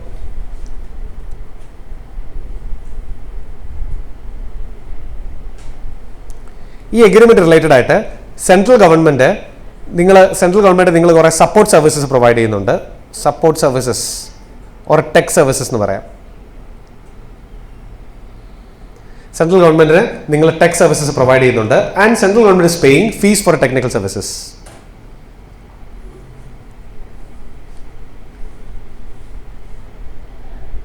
സെൻട്രൽ ഗവൺമെന്റ് നിങ്ങൾക്ക് fees for technical services pay ചെയ്യുന്നുണ്ടെന്ന് വിചാരിക്കുക. ശ്രദ്ധിക്കുന്നുണ്ടോ? അപ്പൊ നിങ്ങൾ ആരാ ടെക്നിക്കലി? Microsoft USA. ഈ മൈക്രോസോഫ്റ്റ് USAക്ക് ഇന്ത്യയിൽ ഒരു ബ്രാഞ്ച് ഉണ്ട്. ആ ഇന്ത്യൻ ബ്രാഞ്ചും സെൻട്രൽ ഗവൺമെന്റുമായിട്ട് ഒരു എഗ്രിമെന്റ് സൈൻ ചെയ്തിട്ടുണ്ട്. ആ എഗ്രിമെന്റ് പ്രകാരം നിങ്ങൾ കുറെ സർവീസസ് സെൻട്രൽ ഗവൺമെന്റ് പ്രൊവൈഡ് ചെയ്യുന്നുണ്ട്, ടെക്നിക്കൽ സർവീസസ് പ്രൊവൈഡ് ചെയ്യുന്നുണ്ട്. അതിന് CG is paying you what? Fees as well. Are you all here? ഇനി ഈ ഫീസ് ഈ ഇന്ത്യൻ ബ്രാഞ്ചിന്റെ കയ്യിൽ ഇന്ത്യയിൽ ടാക്സബിൾ അല്ലേ? അല്ലേ? ഇതെങ്ങനെ ടാക്സ് ചെയ്യുക? സാധാരണ പോലെ തന്നെ PGBP ഒരു ഇൻകം ആയിട്ട് കൺസിഡർ ചെയ്ത് നോർമൽ എക്സ്പെൻസസ് എല്ലാം നിങ്ങൾ കൺസിഡർ ചെയ്ത് ഇത് നിങ്ങൾ അതിൻ്റെ അകത്ത് പ്രോഫിറ്റ് എന്ത് ചെയ്യുക? കമ്പ്യൂട്ട് ചെയ്യുക. പക്ഷെ അങ്ങനെ എക്സ്പെൻസുകൾ കമ്പ്യൂട്ട് ചെയ്യുമ്പോൾ നിങ്ങൾ നോക്കേണ്ടത് ഈ പർട്ടിക്കുലർ ഇൻകം 44DA പ്രകാരം ടാക്സബിൾ ആകുമോ ഇല്ലയോ എന്നാണ് നോക്കേണ്ടത്. Whether it is taxable as per 44DA or not. ഈ എഗ്രിമെന്റ് സൈൻ ചെയ്തതിന് ഒരു ഡേറ്റ് നമുക്ക് പറയാം. 2025-26 എഗ്രിമെന്റ് സൈൻ ചെയ്തത് കേട്ടോ. അപ്പോൾ 44DA ഇവിടെ ആപ്ലിക്കബിൾ ആണോ അല്ലോ നമുക്ക് നോക്കാം. എന്താ 44DA first condition? Triple condition പഠിച്ചായിരുന്നല്ലോ. അതിന് ഫസ്റ്റ് കണ്ടീഷൻ എന്താ? നോക്കി പറ. What is the first condition? You should have an agreement with either central government or with an Indian company, and that agreement have to sign after 31st March 2003. ഇവിടെ condition satisfied ആവുന്നുണ്ടോ? ഉണ്ടോ? 31st March 2003 ശേഷമല്ലേ 2025-26 വരുന്നത്. അങ്ങനെ central ഗവൺമെന്റുമായിട്ട് നിങ്ങൾ ഒരു agreement sign ചെയ്യുന്നില്ലേ? അപ്പൊ തീർച്ചയായിട്ടും ഇത് ഫസ്റ്റ് കണ്ടീഷൻ എന്താണ്? സാറ്റിസ്ഫൈഡ് ആണ്. ഫസ്റ്റ് കണ്ടീഷൻ ഓക്കെ ആണ്, സാറ്റിസ്ഫൈഡ് ആണ്, വേറെ ഒരു പ്രശ്നവും ഇല്ല. എന്താ അപ്പൊ second condition? What is condition number 2? നോക്കി പറഞ്ഞേ. നിങ്ങൾക്ക് നിങ്ങളുടെ ആ നോൺ റെസിഡന്റ് ഇന്ത്യയിൽ എന്തുണ്ടാവണം? ഒരു പെർമനന്റ് എസ്റ്റാബ്ലിഷ്മെന്റ് ഉണ്ടാകണം. അപ്പൊ ഇന്ത്യയിൽ ഒരു പെർമനന്റ് എസ്റ്റാബ്ലിഷ്മെന്റ് ഉണ്ടോ? ഉണ്ടോ? ദ ഇന്ത്യൻ ബ്രാഞ്ച് ആണ്. അപ്പൊ സെക്കൻഡ് കണ്ടീഷനും ഓക്കെ അല്ലേ? What is third condition? Third condition നോക്കി പറ. ആ റോയൽറ്റി അല്ലെങ്കിൽ FTS നിങ്ങളുടെ ആ പെർമനന്റ് എസ്റ്റാബ്ലിഷ്മെന്റിന്റെ സർവീസ് പ്രൊവൈഡ് ചെയ്യുന്ന കാരണം കിട്ടിയ വരുമാനമായിരിക്കണം എന്നല്ലേ അവർ എഴുതി വെച്ചേക്കുന്നത്. ഈ പെർമനന്റ് എസ്റ്റാബ്ലിഷ്മെന്റ് അല്ലേ ഈ സർവീസ് പ്രൊവൈഡ് ചെയ്യുന്നത് സെൻട്രൽ ഗവൺമെന്റിന്? അവർക്കല്ലേ അപ്പൊ പേയ്മെന്റ് കിട്ടുന്നത്. അപ്പൊ ആ കണ്ടീഷനും സാറ്റിസ്ഫൈഡ് അല്ലേ? അല്ലേ? ഇന്ത്യയിൽ ഒരു ബ്രാഞ്ച് ഉണ്ട്, പക്ഷെ മൈക്രോസോഫ്റ്റ് USA നേരിട്ടാണ് സർവീസ് പ്രൊവൈഡ് ചെയ്തതെന്നുണ്ടെങ്കിൽ ആ കണ്ടീഷൻ സാറ്റിസ്ഫൈ ചെയ്യില്ല. ഇന്ത്യൻ ബ്രാഞ്ച് തന്നെ വേണം ആ സപ്പോർട്ട് സർവീസ് സെൻട്രൽ ഗവൺമെന്റിന് എന്ത് ചെയ്യാൻ? പ്രൊവൈഡ് ചെയ്യാൻ. അപ്പൊ ഈ മൂന്ന് കണ്ടീഷനും സാറ്റിസ്ഫൈഡ് ആണെങ്കിലേ എന്താ 44DA പറയുന്നത്? സാധാരണ പോലെ തന്നെ നിങ്ങൾ പ്രോഫിറ്റ് കമ്പ്യൂട്ട് ചെയ്താൽ പോലെ. പക്ഷെ അങ്ങനെ കമ്പ്യൂട്ട് ചെയ്യുമ്പോൾ രണ്ട് എക്സ്പെൻസുകൾക്ക് റിഡക്ഷൻ കിട്ടില്ല എന്നല്ലേ പറയുന്നത്. എന്താ അത്? ഒന്ന്, ഈ USA അവരുടെ ജനറൽ ഓവർഹെഡ്സ്, ആ ഓവർഹെഡിന്റെ ഒരു പ്രൊപ്പോർഷൻ ഈ ബ്രാഞ്ചിന് ബൈഫക്കേറ്റ് ചെയ്തിട്ടുണ്ട് എന്നുണ്ടെങ്കിൽ ആ എക്സ്പെൻസ് ഒരിക്കലും ബ്രാഞ്ചിന്റെ എക്സ്പെൻസ് ആയിട്ട് എന്ത് ചെയ്യാൻ പാടില്ല? കൺസിഡർ ചെയ്യാൻ പാടില്ല. രണ്ട്, ഈ ബ്രാഞ്ച് ഹെഡ് ഓഫീസിന് എന്ത് കൊടുക്കുന്നുണ്ട്? എല്ലാ വർഷവും സപ്പോർട്ട് ഫീസ് കൊടുക്കുന്നുണ്ട് എന്ന് വിചാരിക്കുക. ആ കൊടുക്കുന്ന സപ്പോർട്ട് ഫീസിന് ഒന്നും ബ്രാഞ്ചിന് എന്ത് ക്ലെയിം ചെയ്യാൻ പറ്റില്ല? റിഡക്ഷൻ ക്ലെയിം ചെയ്യാൻ പറ്റില്ല. Is that point clear? അപ്പൊ രണ്ട് പേയ്മെന്റുകൾക്ക് റിഡക്ഷൻ കിട്ടില്ല എന്നാ പറഞ്ഞേക്കുന്നത്. ഒന്ന്, ഹെഡ് ഓഫീസിന്റെ ജനറൽ ഓവർ ഹെഡ് ഒന്നും കൊണ്ട് ഒരിക്കലും ചാർജ് ചെയ്താൽ ബ്രാഞ്ചിന് അതൊരു എക്സ്പെൻസ് ആയിട്ട് ക്ലെയിം ചെയ്യാൻ പറ്റില്ല. ബ്രാഞ്ചിന്റെ പ്രവർത്തനങ്ങൾക്കായിട്ട് എക്സ്ക്ലൂസീവായിട്ട് ഇൻകർ ചെയ്ത എക്സ്പെൻഡിച്ചറുകൾ മാത്രമേ ഇന്ത്യയിൽ എന്തായിട്ട് എടുക്കാൻ പാടുള്ളൂ? ഡിഡക്ഷൻ ആയിട്ട് എടുക്കാൻ പാടുള്ളൂ. അതൊന്ന്. രണ്ട്, ഈ ബ്രാഞ്ച് ഹെഡ് ഓഫീസിന് എന്തെങ്കിലും പേരിട്ട് എന്തെങ്കിലും പേയ്മെന്റുകൾ കൊടുത്താൽ അത് മുഴുവൻ എന്തായിരിക്കും? ഡിസലൗഡ് ആയിരിക്കും. ഒരിക്കലും സപ്പോർട്ട് ഫീസോ പ്രിവിലേജ് ഫീസോ എന്നൊക്കെ പറഞ്ഞ് എന്തെങ്കിലും പേയ്മെന്റുകൾ കൊടുത്താൽ അതിനൊന്നും ബ്രാഞ്ചിന് എന്ത് ക്ലെയിം ചെയ്യാൻ ഞങ്ങൾ സമ്മതിക്കില്ല? ഡിഡക്ഷൻ ക്ലെയിം ചെയ്യാൻ ഞങ്ങൾ സമ്മതിക്കില്ല. And but there is one more thing. ആ ബ്രാക്കറ്റിൽ അവർ എന്താ എഴുതിയിരിക്കുന്നത്? Otherwise than towards reimbursement of actual expenses എന്ന് എഴുതിയിരിക്കുന്നുണ്ടോ? What do you mean by otherwise than towards reimbursement of actual expenses? ഇനി ശ്രദ്ധിച്ചേ. അതായത് ഏതെങ്കിലും ഒരു സാഹചര്യത്തിൽ ഈ ബ്രാഞ്ച് കൊടുക്കേണ്ട ഒരു പേയ്മെന്റ്, ബ്രാഞ്ച് റെന്റ് കൊടുക്കാനുണ്ടായിരുന്നു. റെന്റ് കൊടുക്കാൻ ബ്രാഞ്ചിന്റെ കയ്യിൽ ഇല്ലാത്തത് കൊണ്ട് ആര് കൊടുത്തു? ഹെഡ് ഓഫീസ് കൊടുത്തു. പിന്നീട് ബ്രാഞ്ച് ഇത് ഹെഡ് ഓഫീസിന് റീഇംബേഴ്സ് ചെയ്യണമെന്ന് വിചാരിക്കുക. ശ്രദ്ധിക്കുന്നുണ്ടോ? ഇത് ബ്രാഞ്ചിന്റെ ഒരു എക്സ്പെൻസ് ആയിട്ട് എടുക്കാൻ പറ്റുമോ? അതെടുക്കാം. കാരണം അത് ഹെഡ് ഓഫീസ് ഹെഡ് ഓഫീസിന് വെറുതെ കൊടുത്തൊരു പേയ്മെന്റ് അല്ല. നിങ്ങൾ കൊടുക്കേണ്ട ഒരു പേയ്മെന്റ് ഹെഡ് ഓഫീസ് പേ ചെയ്ത് നിങ്ങൾ അത് പിന്നീട് റീഇംബേഴ്സ് ചെയ്തതാണ് അല്ലേ? അത് പേ ചെയ്യുന്നത് ഹെഡ് ഓഫീസിനാണെങ്കിലും കുഴപ്പമില്ല. അത് നിങ്ങൾക്ക് എന്താണ് ക്ലെയിം ചെയ്യാം? ഡിഡക്ഷൻ ആയിട്ട് ക്ലെയിം ചെയ്യാം. അത് നിങ്ങളുടെ എക്സ്ക്ലൂസീവ് എക്സ്പെൻഡിച്ചർ ആയിട്ട് തന്നെ ഡിപ്പാർട്ട്മെന്റ് എന്ത് ചെയ്യുള്ളൂ? കൺസിഡർ ചെയ്യുള്ളൂ. അയ്യോ വിത്ത് മീ. ഇപ്പൊ 2 റെസ്ട്രിക്ഷനാ. എക്സ്ക്ലൂസീവ് എക്സ്പെൻഡിച്ചർ അല്ലാത്ത വേറൊരു എക്സ്പെൻസിനും ഡിഡക്ഷൻ എടുക്കാൻ പാടില്ല. 2, നിങ്ങൾ ബ്രാഞ്ച് ഹെഡ് ഓഫീസിനോ വേറെയുള്ള ബ്രാഞ്ചുകൾക്കോ എന്ത് പേയ്മെന്റ് ഇട്ട് എന്ത് പേരിട്ട് എന്ത് പേയ്മെന്റ് കൊടുത്താലും അതിലൊന്നും ഞങ്ങൾ എന്ത് തരില്ല? ഡിഡക്ഷൻ തരില്ല. ഇനി അത് റീഇംബേഴ്സ്മെന്റ് ഓഫ് ആക്ച്വൽ എക്സ്പെൻസസ് ആണെങ്കിൽ നിങ്ങൾക്ക് എന്ത് ക്ലെയിം ചെയ്യാം? ഡിഡക്ഷൻ ക്ലെയിം ചെയ്യാം. അതുകൊണ്ടാണ് ബ്രാക്കറ്റിൽ otherwise than by reimbursement of actual expense നോമാൻ എടുത്ത് പറഞ്ഞിരിക്കുന്നത്. ഓക്കെ ആണോ പറഞ്ഞത്? ആണോ? Then what is next? അതിന്റെ താഴെ 1-2 നോട്ടുകളുണ്ടല്ലോ. What is the first note? Under section 44DA such non resident is required to maintain books of accounts under 44AA and carry out tax audit under 44AB. Books of accounts നിങ്ങൾ mandatory ആയിട്ട് maintain ചെയ്യണം. Tax ഓഡിറ്റിനും നിങ്ങൾ 44DA പ്രകാരം എന്താവണം? Subjected ആകണം എന്നാണ് department പറഞ്ഞേക്കുന്നത്. If you are covered under 44DA, twin conditions: you have to maintain books of accounts and you have to get it audited by a chartered accountant under section 44AB. അപ്പൊ ഒരു സംശയം, ഈ 44DA applicable ആവുന്ന conditions അല്ലേ നമ്മൾ പഠിച്ചത്? അല്ലേ? 44DAയിൽ ഒരു ഇൻകം ടാക്സബിൾ ആയില്ലെങ്കിലോ അതെങ്ങനെ ടാക്സബിൾ ആവും? എക്സാമിന് തിരിച്ചു മറിച്ചൊക്കെ ചോദിക്കും. അപ്പൊ ഇതൊരു എക്സാം ഓറിയന്റഡ് ആയിട്ടൊരു ചാർട്ട് ഇവിടെ ഉണ്ടാക്കി വെച്ചിട്ടുണ്ട്. What if this royalty or FTS is not covered under 44DA? അപ്പൊ എക്സാമിന് ക്വസ്റ്റ്യൻ വരുമ്പോൾ the first thing to check നമ്മുടെ ട്രിപ്പിൾ കണ്ടീഷൻ സാറ്റിസ്ഫൈഡ് ആവുന്നുണ്ടോ നോക്കണം. എന്തൊക്കെയാണ് triple condition? Agreement, permanent establishment, ആ service have to B effectively connected with permanent establishment. Triple condition okay ആവുന്നുണ്ടെങ്കിൽ നിങ്ങൾ അത് എപ്പോഴും tax at normal rates without claiming expenses as above as deduction. ഈ പറയുന്ന 2 എക്സ്പെൻസുകൾക്ക് deduction എടുക്കാതെ സാധാരണ ഒരു ഇൻകം ആയിട്ട് തന്നെ നിങ്ങൾ അതിനെ ട്രീറ്റ് ചെയ്ത് നോർമൽ റേറ്റിൽ എന്തടയ്ക്കുക? ടാക്സ് അടയ്ക്കുക. ശ്രദ്ധിക്കുന്നുണ്ടോ?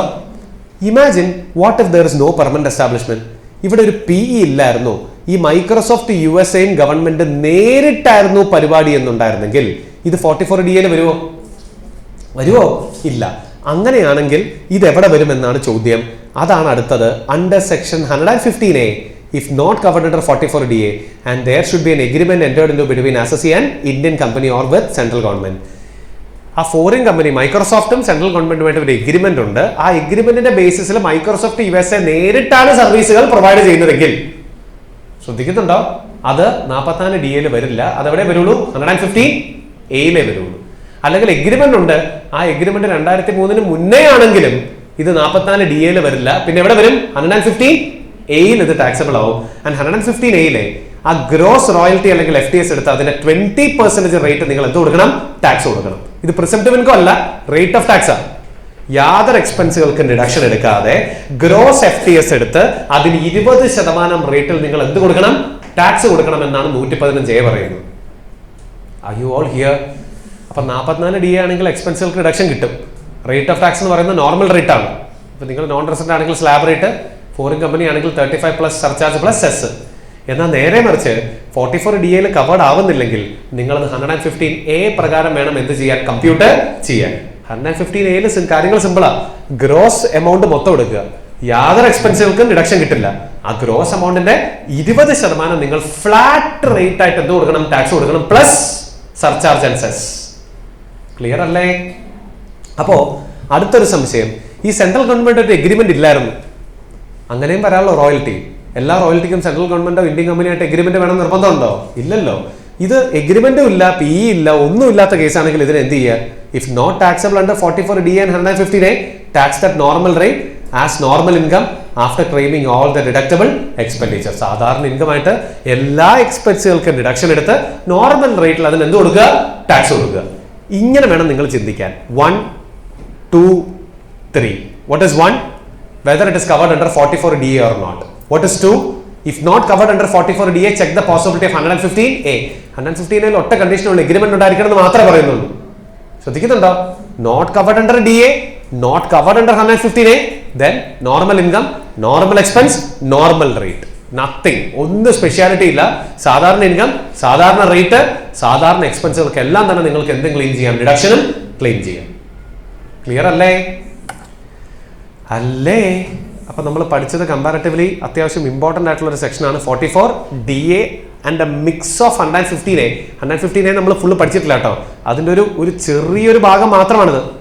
നമ്മൾ പറയല്ല മറ്റേ ഐസ്ബർഗിന്റെ ചെറിയൊരു പീസാണെന്ന് പറയുന്നല്ല, ഇത് വളരെ ചെറിയൊരു ഭാഗമാണ്. 115A is A humongous section. കുറേ ഉണ്ട് പഠിക്കാൻ. അപ്പം നമുക്കത് പിന്നീട് പഠിക്കാം എന്താണെന്ന്.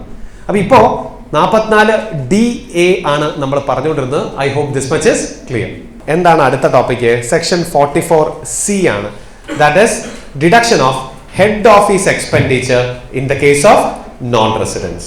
നോൺ റെസിഡൻസിന്റെ ഹെഡ് ഓഫീസ് എക്സ്പെൻഡിച്ചറിന്റെ ട്രീറ്റ്മെന്റ് പറയുന്ന ഒരു സെക്ഷനാണ് 44C. വീണ്ടും ഇത് PGBPയുടെ ഒരു ഭാഗം തന്നെയാണ്. നോക്കാം എന്താണെന്ന് ശ്രദ്ധിച്ചേ. അതായത് നിങ്ങളൊന്ന് ആലോചിച്ച് നോക്കി. ഇപ്പോൾ ഒരു എക്സാമ്പിൾ ഞാൻ തരാം. ഒന്ന് ശ്രദ്ധിച്ചിരിക്കണേ.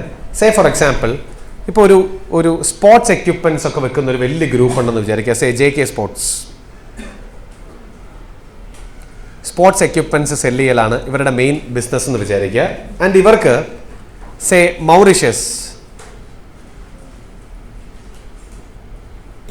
മൗറീഷ്യസിൽ ഒരു എൻറ്റിറ്റി ഉണ്ട്, അതുപോലെ ഇന്ത്യയിലും ഒരു എൻറ്റിറ്റി ഉണ്ട്.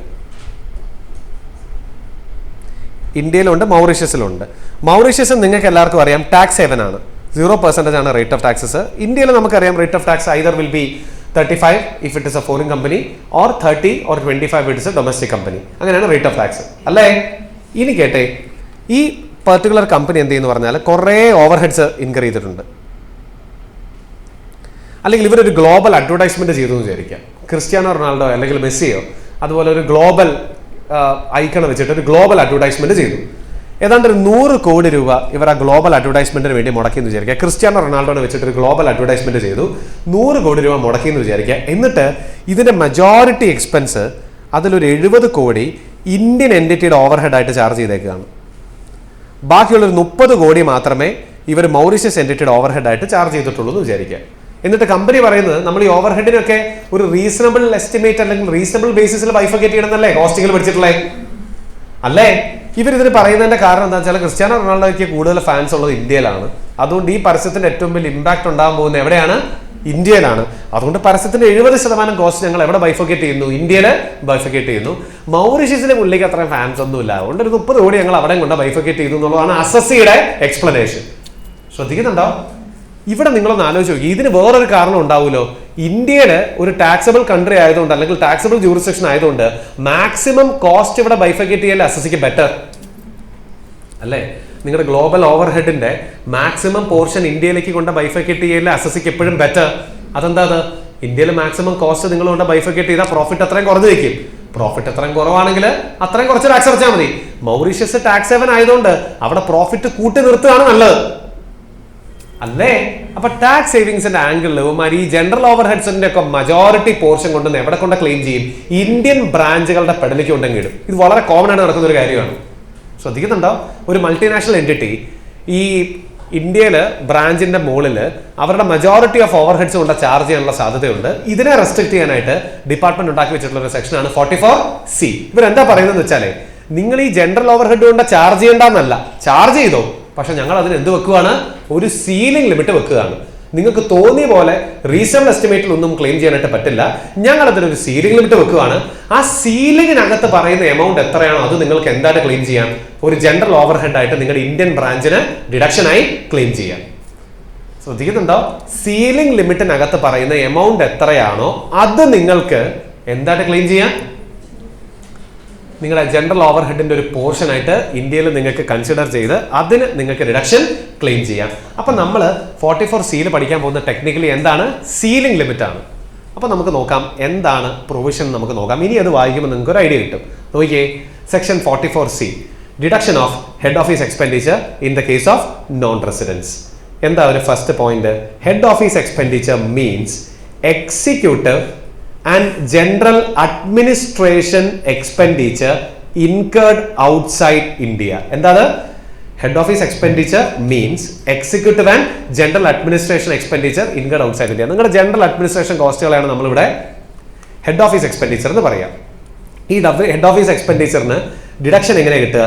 ഇവിടെ ഒരു ബോക്സ് ഹെഡിങ് നിങ്ങൾക്ക് കാണാം. Deduction shall be as follows. താഴെ പറയുന്ന പോലെ വേണം നിങ്ങൾ എന്ത് ക്ലെയിം ചെയ്യാൻ? ഡിഡക്ഷൻ ക്ലെയിം ചെയ്യാൻ. എന്തൊക്കെ limit? either 5% of adjusted total income or actual head office expenditure, whichever is lower. അപ്പോൾ ഇവര് പറയുന്ന വാക്ക് adjusted total income കമ്പ്യൂട്ട് ചെയ്യുക, അതിൻ്റെ 5% അല്ലെങ്കിൽ ആക്ച്വൽ ഹെഡ് ഓഫീസ് എക്സ്പെൻഡിച്ചർ. ഇതിലേതാണോ ലോവർ അതേ നിങ്ങൾക്ക് എന്ത് ക്ലെയിം ചെയ്യാൻ പറ്റുള്ളൂ? ഡിഡക്ഷൻ ക്ലെയിം ചെയ്യാൻ പറ്റുള്ളൂ. വേറെ രീതിയിൽ പറയാം, actual head office expenditure deduction എടുക്കാം, പക്ഷേ സീലിംഗ് ലിമിറ്റ് എന്ന് പറയുന്ന മാക്സിമം നിങ്ങളുടെ അഡ്ജസ്റ്റഡ് ടോട്ടൽ ഇൻകത്തിന്റെ 5% എന്നാണ് ഡിപ്പാർട്ട്മെന്റ് പറയുന്നത്.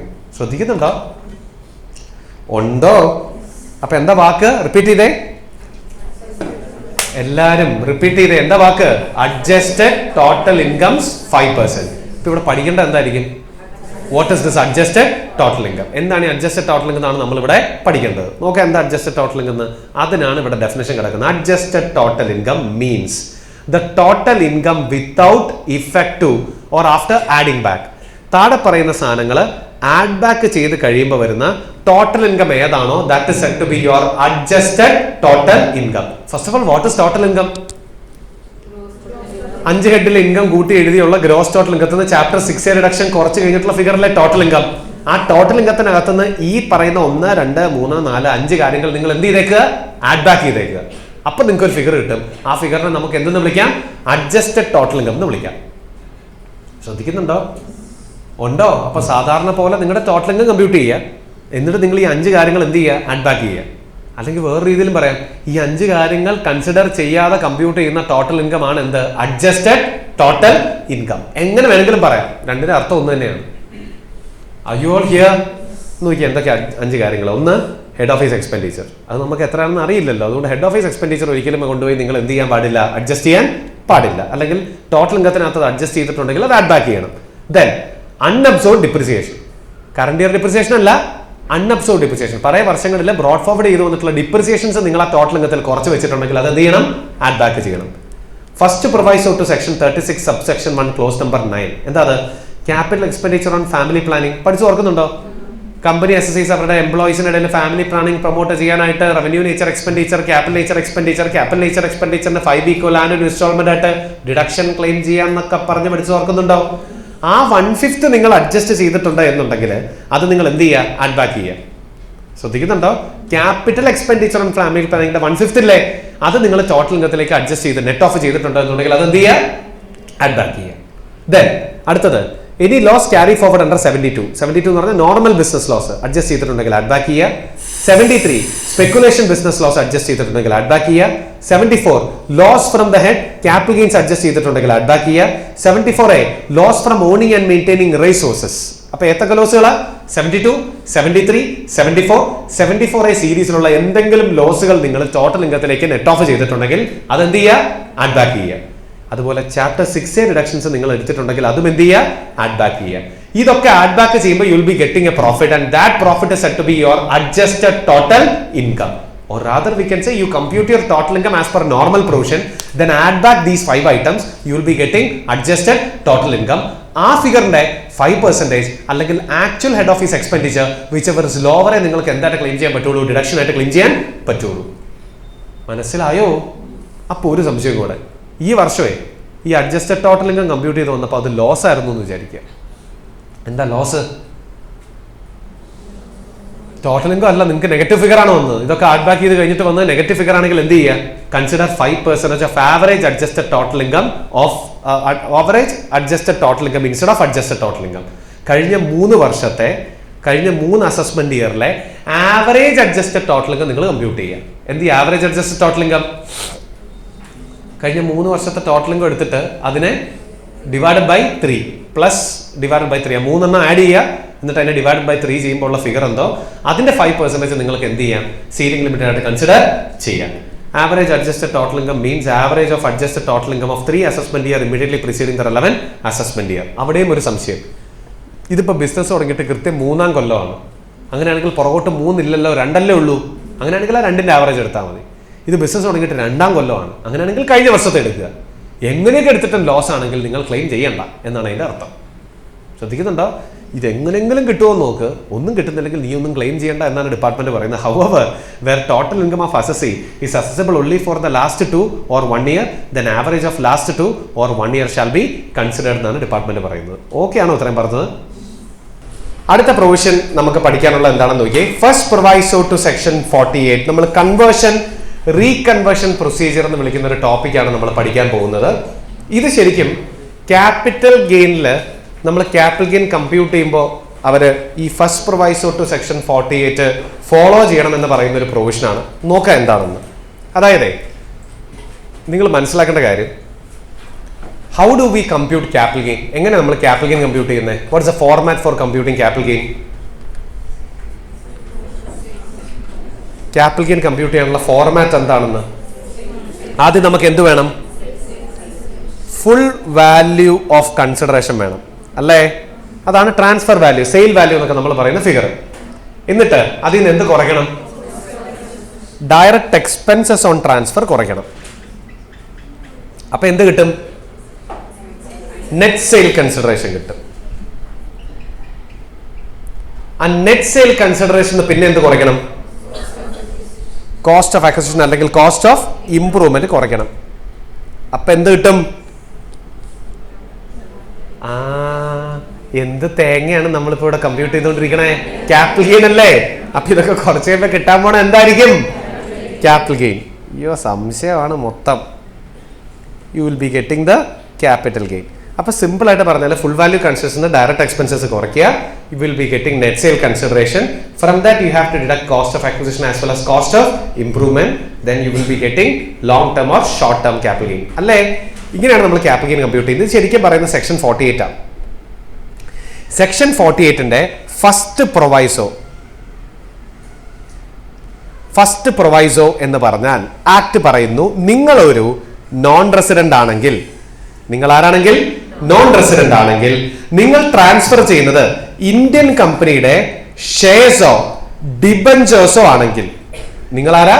നോൺ റെസിഡന്റ് ആണ്. നിങ്ങളുടെ ക്യാപിറ്റൽ അസറ്റ് എന്ന് പറയുന്നത് ഇന്ത്യൻ കമ്പനിയുടെ ഷെയറുകളോ ഡിബഞ്ചറുകളോ ആണെങ്കിൽ, ആ ഷെയർ അല്ലെങ്കിൽ ഡിബഞ്ചർ നിങ്ങൾ പർച്ചേസ് ചെയ്തത് ഫോറിൻ കറൻസിയിലാണെങ്കിൽ, ഈ കമ്പ്യൂട്ടേഷൻ ചെയ്യുമ്പോൾ ചില കാര്യങ്ങൾ നിങ്ങൾ ശ്രദ്ധിക്കാനുണ്ട് എന്നാണ് ഡിപ്പാർട്ട്മെന്റ് പറയുന്നത്. ശ്രദ്ധിക്കുന്നുണ്ടോ?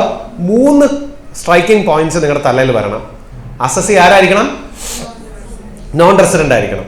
അവന്റെ കയ്യിലുള്ള ക്യാപിറ്റൽ അസറ്റ് എന്തായിരിക്കണം? Shares of an Indian company or debentures of an Indian company. അവൻ അത് പർച്ചേസ് ചെയ്തിട്ടുണ്ടാകേണ്ടത് എങ്ങനെയായിരിക്കണം? ഫോറിൻ കറൻസിയിലായിരിക്കണം. ട്രിപ്പിൾ കണ്ടീഷൻ സാറ്റിസ്ഫൈ ചെയ്യുന്നുണ്ടെങ്കിൽ നിങ്ങൾ മാൻഡേറ്ററി ആയിട്ടും കമ്പ്യൂട്ടേഷൻ ചെയ്യേണ്ടത് എങ്ങനെയാണ്? ഫസ്റ്റ് പ്രൊവൈസോ ടു സെക്ഷൻ 48 പ്രകാരമാണ്. അതെന്താണെന്നാണ് ഞാൻ ഇനി പറയാൻ പോകുന്നത്. നമുക്ക് നോക്കാം.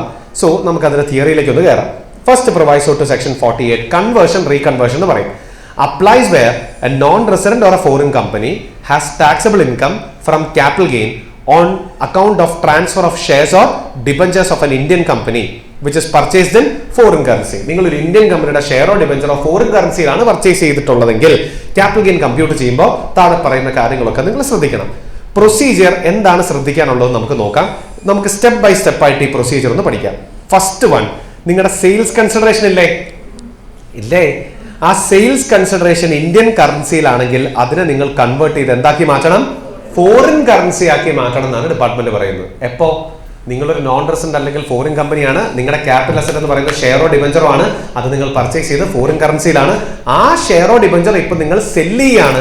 അവിടെ ക്യാപിറ്റൽ ഗെയിൻ കമ്പ്യൂട്ട് ചെയ്യുമ്പോൾ ഫുൾ വാല്യൂ കൺസിഡറേഷൻ റുപ്പീസിലാണെങ്കിൽ അതിനെ കൺവേർട്ട് ചെയ്ത് എന്താക്കി മാറ്റണം? ഫോറിൻ കറൻസി ആക്കി മാറ്റണം. ഏത് ഫോറിൻ കറൻസി? നിങ്ങളത് പർച്ചേസ് ചെയ്ത് ഏത് ഫോറിൻ കറൻസിയിലാണോ ആ ഫോറിൻ കറൻസിയിലാക്കി സെയിൽസ് വാല്യൂവിനെ നിങ്ങൾ കൺവേർട്ട് ചെയ്യണം എന്നാണ് ഡിപ്പാർട്ട്മെന്റ് പറയുന്നത്. അപ്പോൾ കൺവേർട്ട് ചെയ്യണമെങ്കിലേ നമുക്കൊരു ഫോറിൻ എക്സ്ചേഞ്ച് റേറ്റ് വേണ്ടേ? ഏത് ഡേറ്റിലെ ഏത് റേറ്റ് എടുക്കണ്ടേ? At average exchange rate as on date of transfer. Date of ട്രാൻസ്ഫറിന്റെ അന്നത്തെ ആവറേജ് എക്സ്ചേഞ്ച് റേറ്റ് വെച്ചിട്ട് വേണം നിങ്ങൾ എന്ത് ചെയ്യാൻ? കൺവേർട്ട് ചെയ്യാൻ. ഒരു ദിവസം 2 റേറ്റുകൾ ഉണ്ടാവും. അത് ഏതൊക്കെയാ 2 റേറ്റുകൾ? Bid and ask rate. Very good. ഒരു ദിവസം 2 റേറ്റുകൾ ടെക്നിക്കലി ഉണ്ടാവും. SBI in consultation with RBI എല്ലാ ദിവസവും 2 റേറ്റുകൾ പ്രൊവൈഡ് ചെയ്യും. ഒന്ന് bid and the other one is ask. Buying rate or selling rate നമ്മൾ സിമ്പിൾ ആയിട്ട് പറയും. ശ്രദ്ധിക്കുന്നുണ്ടോ? നമ്മൾ telegraphic transfer buying rate and telegraphic transfer selling rate എന്നുള്ളതാണ് അതിന്റെ കറക്റ്റ് ആയിട്ടുള്ള ഒഫീഷ്യൽ പേര്.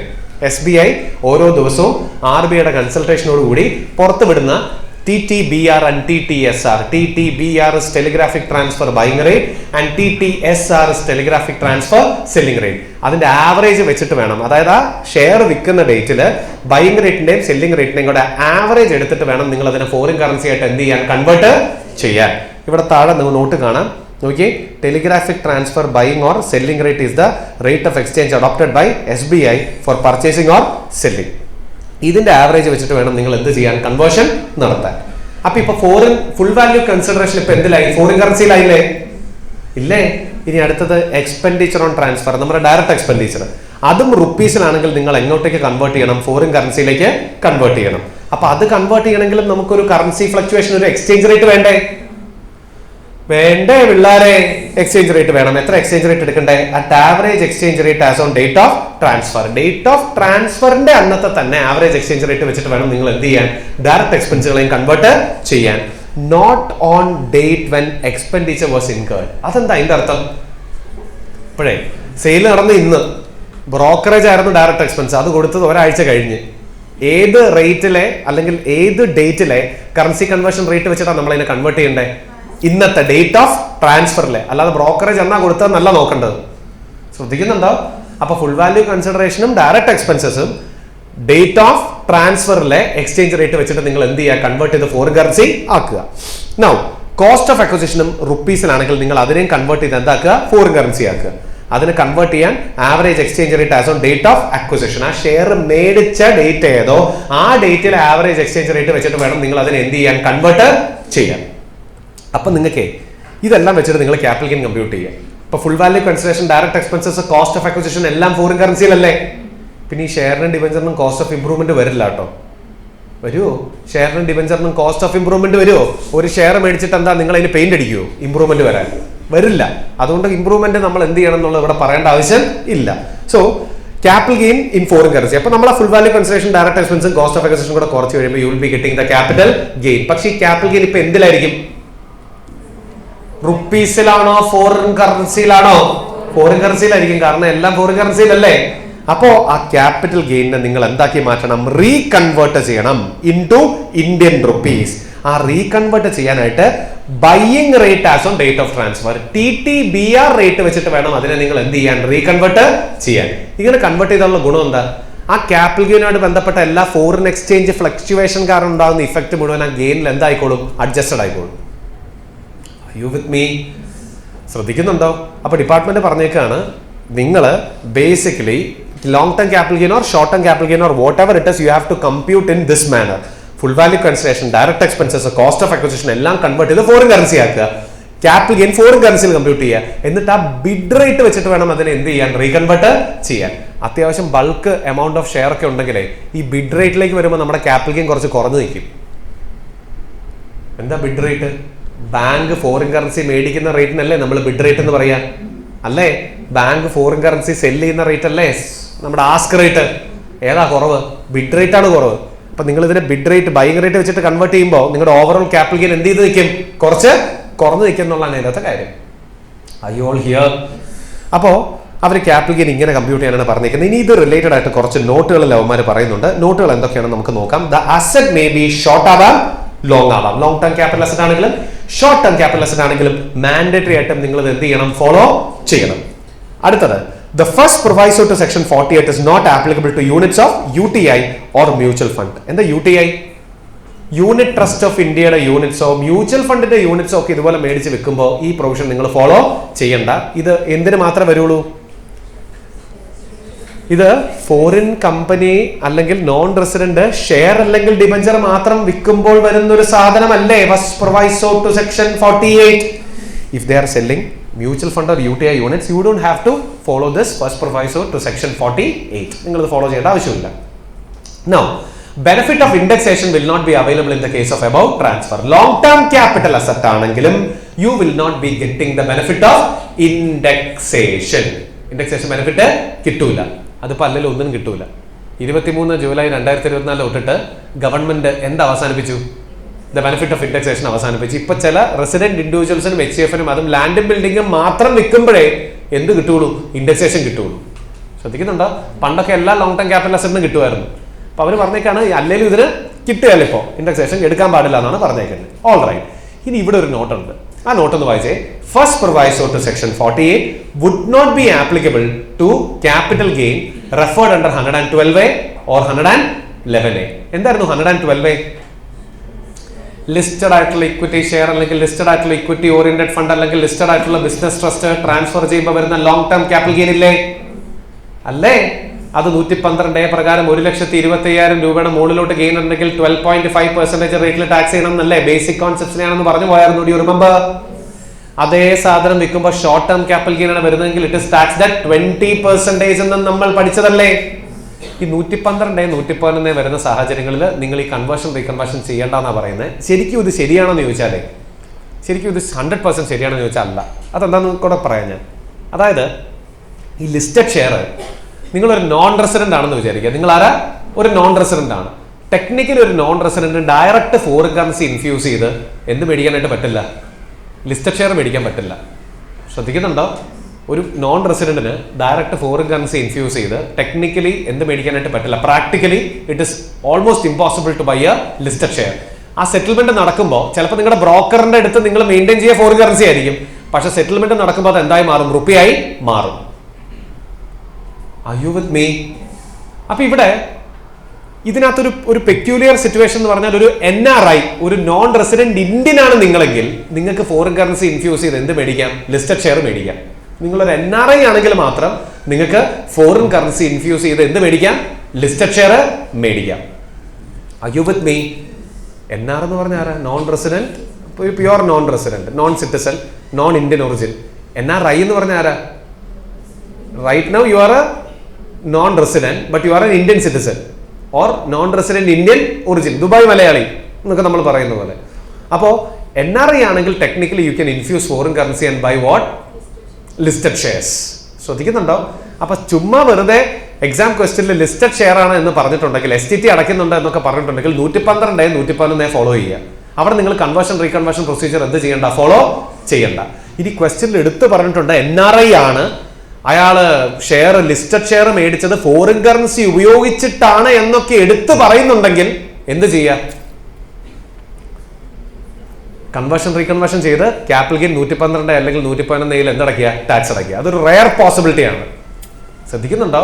അപ്പോൾ എപ്പോഴും ഓർക്കണം, ക്വസ്റ്റ്യനിൽ NRI ആണെന്നും പറയുന്നുണ്ട്, ഷെയർ മേടിച്ചത് ഫോറിൻ കറൻസിയിലാണെന്നും എടുത്ത് പറയുന്നുണ്ടെങ്കിൽ മാത്രം you think about conversion, reconversion and 112A and 111A.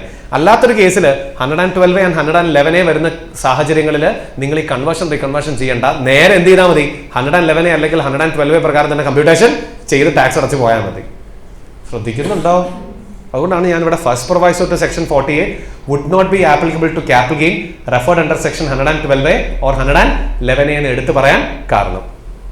ഞാൻ പറഞ്ഞത് മനസ്സിലായോ? റൈറ്റ്. ദെൻ അടുത്ത എന്താന്ന് നോക്കിയേ. The method of computation is mandatory not optional. ഇഷ്ടമുണ്ടെങ്കിൽ എടുത്താൽ പോരാ, മാൻഡേറ്ററി ആയിട്ടും ഈ പ്രൊവിഷൻ നിങ്ങൾ എന്ത് ചെയ്യണം? ഫോളോ ചെയ്യണം.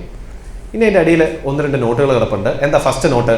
Debentures whether listed or unlisted of an Indian company are covered under this proviso. However, bonds of central government, state government, RBI are not covered for this purpose. Debentures ഇതിനിടയിൽ covered ആണ്, ബോണ്ടുകളൊന്നും ഇതിൽ covered അല്ല. നമുക്കറിയാം ഷെയറും ഡിബഞ്ചറും foreign കറൻസിയിൽ മേടിച്ചിട്ടുണ്ടെങ്കിൽ മാത്രമേ എന്ത് വരുള്ളൂ? ഈ പ്രൊവിഷൻ വരുള്ളൂ. ബോണ്ടുകൾക്കൊന്നും നിങ്ങൾ ഈ പ്രൊവിഷൻ ഫോളോ ചെയ്യേണ്ട ആവശ്യം ഇല്ല. And not to non corporate non resident or foreign company to be subjected to tax at concessional rate of 12.5% if transfer is on or after 23rd July 2024 without indexation benefit and or currency fluctuation on long-term capital gain arising from transfer of unlisted securities or shares of a private company. ശ്രദ്ധിച്ചേ, അപ്പോൾ അവർ പറഞ്ഞു വെച്ചിരിക്കുന്നത് നിങ്ങളൊരു non corporate non resident ആണെങ്കിൽ foreign കമ്പനിയാണ്, നിങ്ങൾ unlisted security അല്ലെങ്കിൽ shares of A private limited company നിങ്ങൾ എന്ത് ചെയ്യാണ്? സെല്ല് ചെയ്യാണ്. ശ്രദ്ധിക്കുന്നുണ്ടോ? ഉണ്ടോ? ഒരു പ്രൈവറ്റ് കമ്പനിയുടെ അൺലിസ്റ്റഡ് ഷെയർ അല്ലെങ്കിൽ അൺലിസ്റ്റഡ് സെക്യൂരിറ്റി നിങ്ങൾ സെല്ല് ചെയ്യാണ്. അവിടെ ലോങ് ടേം ക്യാപിറ്റൽ ഗെയിൻ വരുന്നുണ്ടെങ്കിൽ നിങ്ങൾ 112 എന്ന് പറയുന്ന സെക്ഷൻ്റെ അടിയിൽ, ശരിക്കും ഇത് under section 112 subsection 1 close C എന്ന് പറയും, ഇതിൻ്റെ അടിയിൽ 12.5% റേറ്റിലാണ് ടാക്സ് കൊടുക്കുന്നത്. അത് ചെയ്യുമ്പോൾ നിങ്ങൾ ഇൻഡെക്സേഷൻ എടുക്കാൻ പാടില്ല, കൺവേർഷൻ റീകൺവേർഷനും ചെയ്യാൻ പാടില്ല. What is conversion reconversion? നിങ്ങൾ മറ്റേ ഫോറിൻ കറൻസി ആയിട്ട് കൺവേർട്ട് ചെയ്ത് റീകൺവേർട്ട് ചെയ്ത് ചെയ്യേണ്ട ആവശ്യം ഇല്ല. അപ്പോൾ ഓർത്ത് വെക്കുക, ഒരു പ്രൈവറ്റ് കമ്പനിയുടെ ഷെയർ ഓഫ് സെക്യൂരിറ്റി ആണ് നിങ്ങൾ സെല് ചെയ്യുന്നതെങ്കിൽ according to section 112 subsection 1 clause C നിങ്ങൾ ആ ഇൻഡെക്സേഷനും അല്ലെങ്കിൽ ഇപ്പം ഇല്ല, ഒന്നിനും ഇല്ല, കറൻസി ഫ്ലക്ച്വേഷനും നിങ്ങൾ ചെയ്യേണ്ട. 12.5% എന്തടച്ച് പോവുക, ടാക്സ് അടച്ച് പോവുക എന്നാണ് ഡിപ്പാർട്ട്മെന്റ് പറയുന്നത്. I U all here? അപ്പൊ ചുരുക്കം പറഞ്ഞ എന്ത് ഈ പ്രൊവിഷൻ നമുക്ക് തിരിച്ച് നമ്മുടെ ഫസ്റ്റ് പ്രൊവൈസോ ടു സെക്ഷൻ 48 ഒന്ന് വരാം. That is conversion reconversion. Simple ആയിട്ട് പറഞ്ഞാൽ നിങ്ങളൊരു NR ആണ്, ഫോറിൻ കമ്പനിയാണ്, നിങ്ങൾ ഇന്ത്യൻ കമ്പനിയുടെ ഷെയറോ ഡിബഞ്ചറോ ട്രാൻസ്ഫർ ചെയ്യുമ്പോൾ നിങ്ങൾക്ക് ലോങ് ടേം ക്യാപിറ്റൽ ഗെയിൻ വരുന്നുണ്ട് എന്നുണ്ടെങ്കിൽ ആ long term capital gain or short term capital gain compute ചെയ്യുമ്പോൾ നിങ്ങൾ കൺവേർഷൻ റീകൺവേർഷൻ ചെയ്ത് വേണം എന്ത് ചെയ്യാൻ, നിങ്ങൾ ഫൈനൽ ക്യാപിറ്റൽ ഗെയിൻ കമ്പ്യൂട്ട് ചെയ്യാൻ. Hello my dear ones, this is CA Jose Kurian and this video is to inform you about how to purchase our recorded lectures and textbooks from the website. Very simple, you log on to www.cajosekurian.com and in the website you scroll down and you can see all our books. That is handbook multicolor for CA, CMA final as well as for inter. Then we have workbook which contains past exam 30 plus question papers as well as RTPs. That is also for CA final, CMA final and CA as well as CMA inter. Now for the recorded lectures, you go up, take the website, then click on the classroom. And in the classroom, you can scroll down and you can see all the courses that we are offering. Select your course, make payment, and the course is all yours. It is instant access. Now, what are the courses that we are offering? We are offering CA final English as well as Malayalam, CMA final English as well as Malayalam, CA Inter English as well as Malayalam. Now friends, what are you waiting for? Get your access today and unlock the pathway to your success. All the very best. Take care and bye-bye.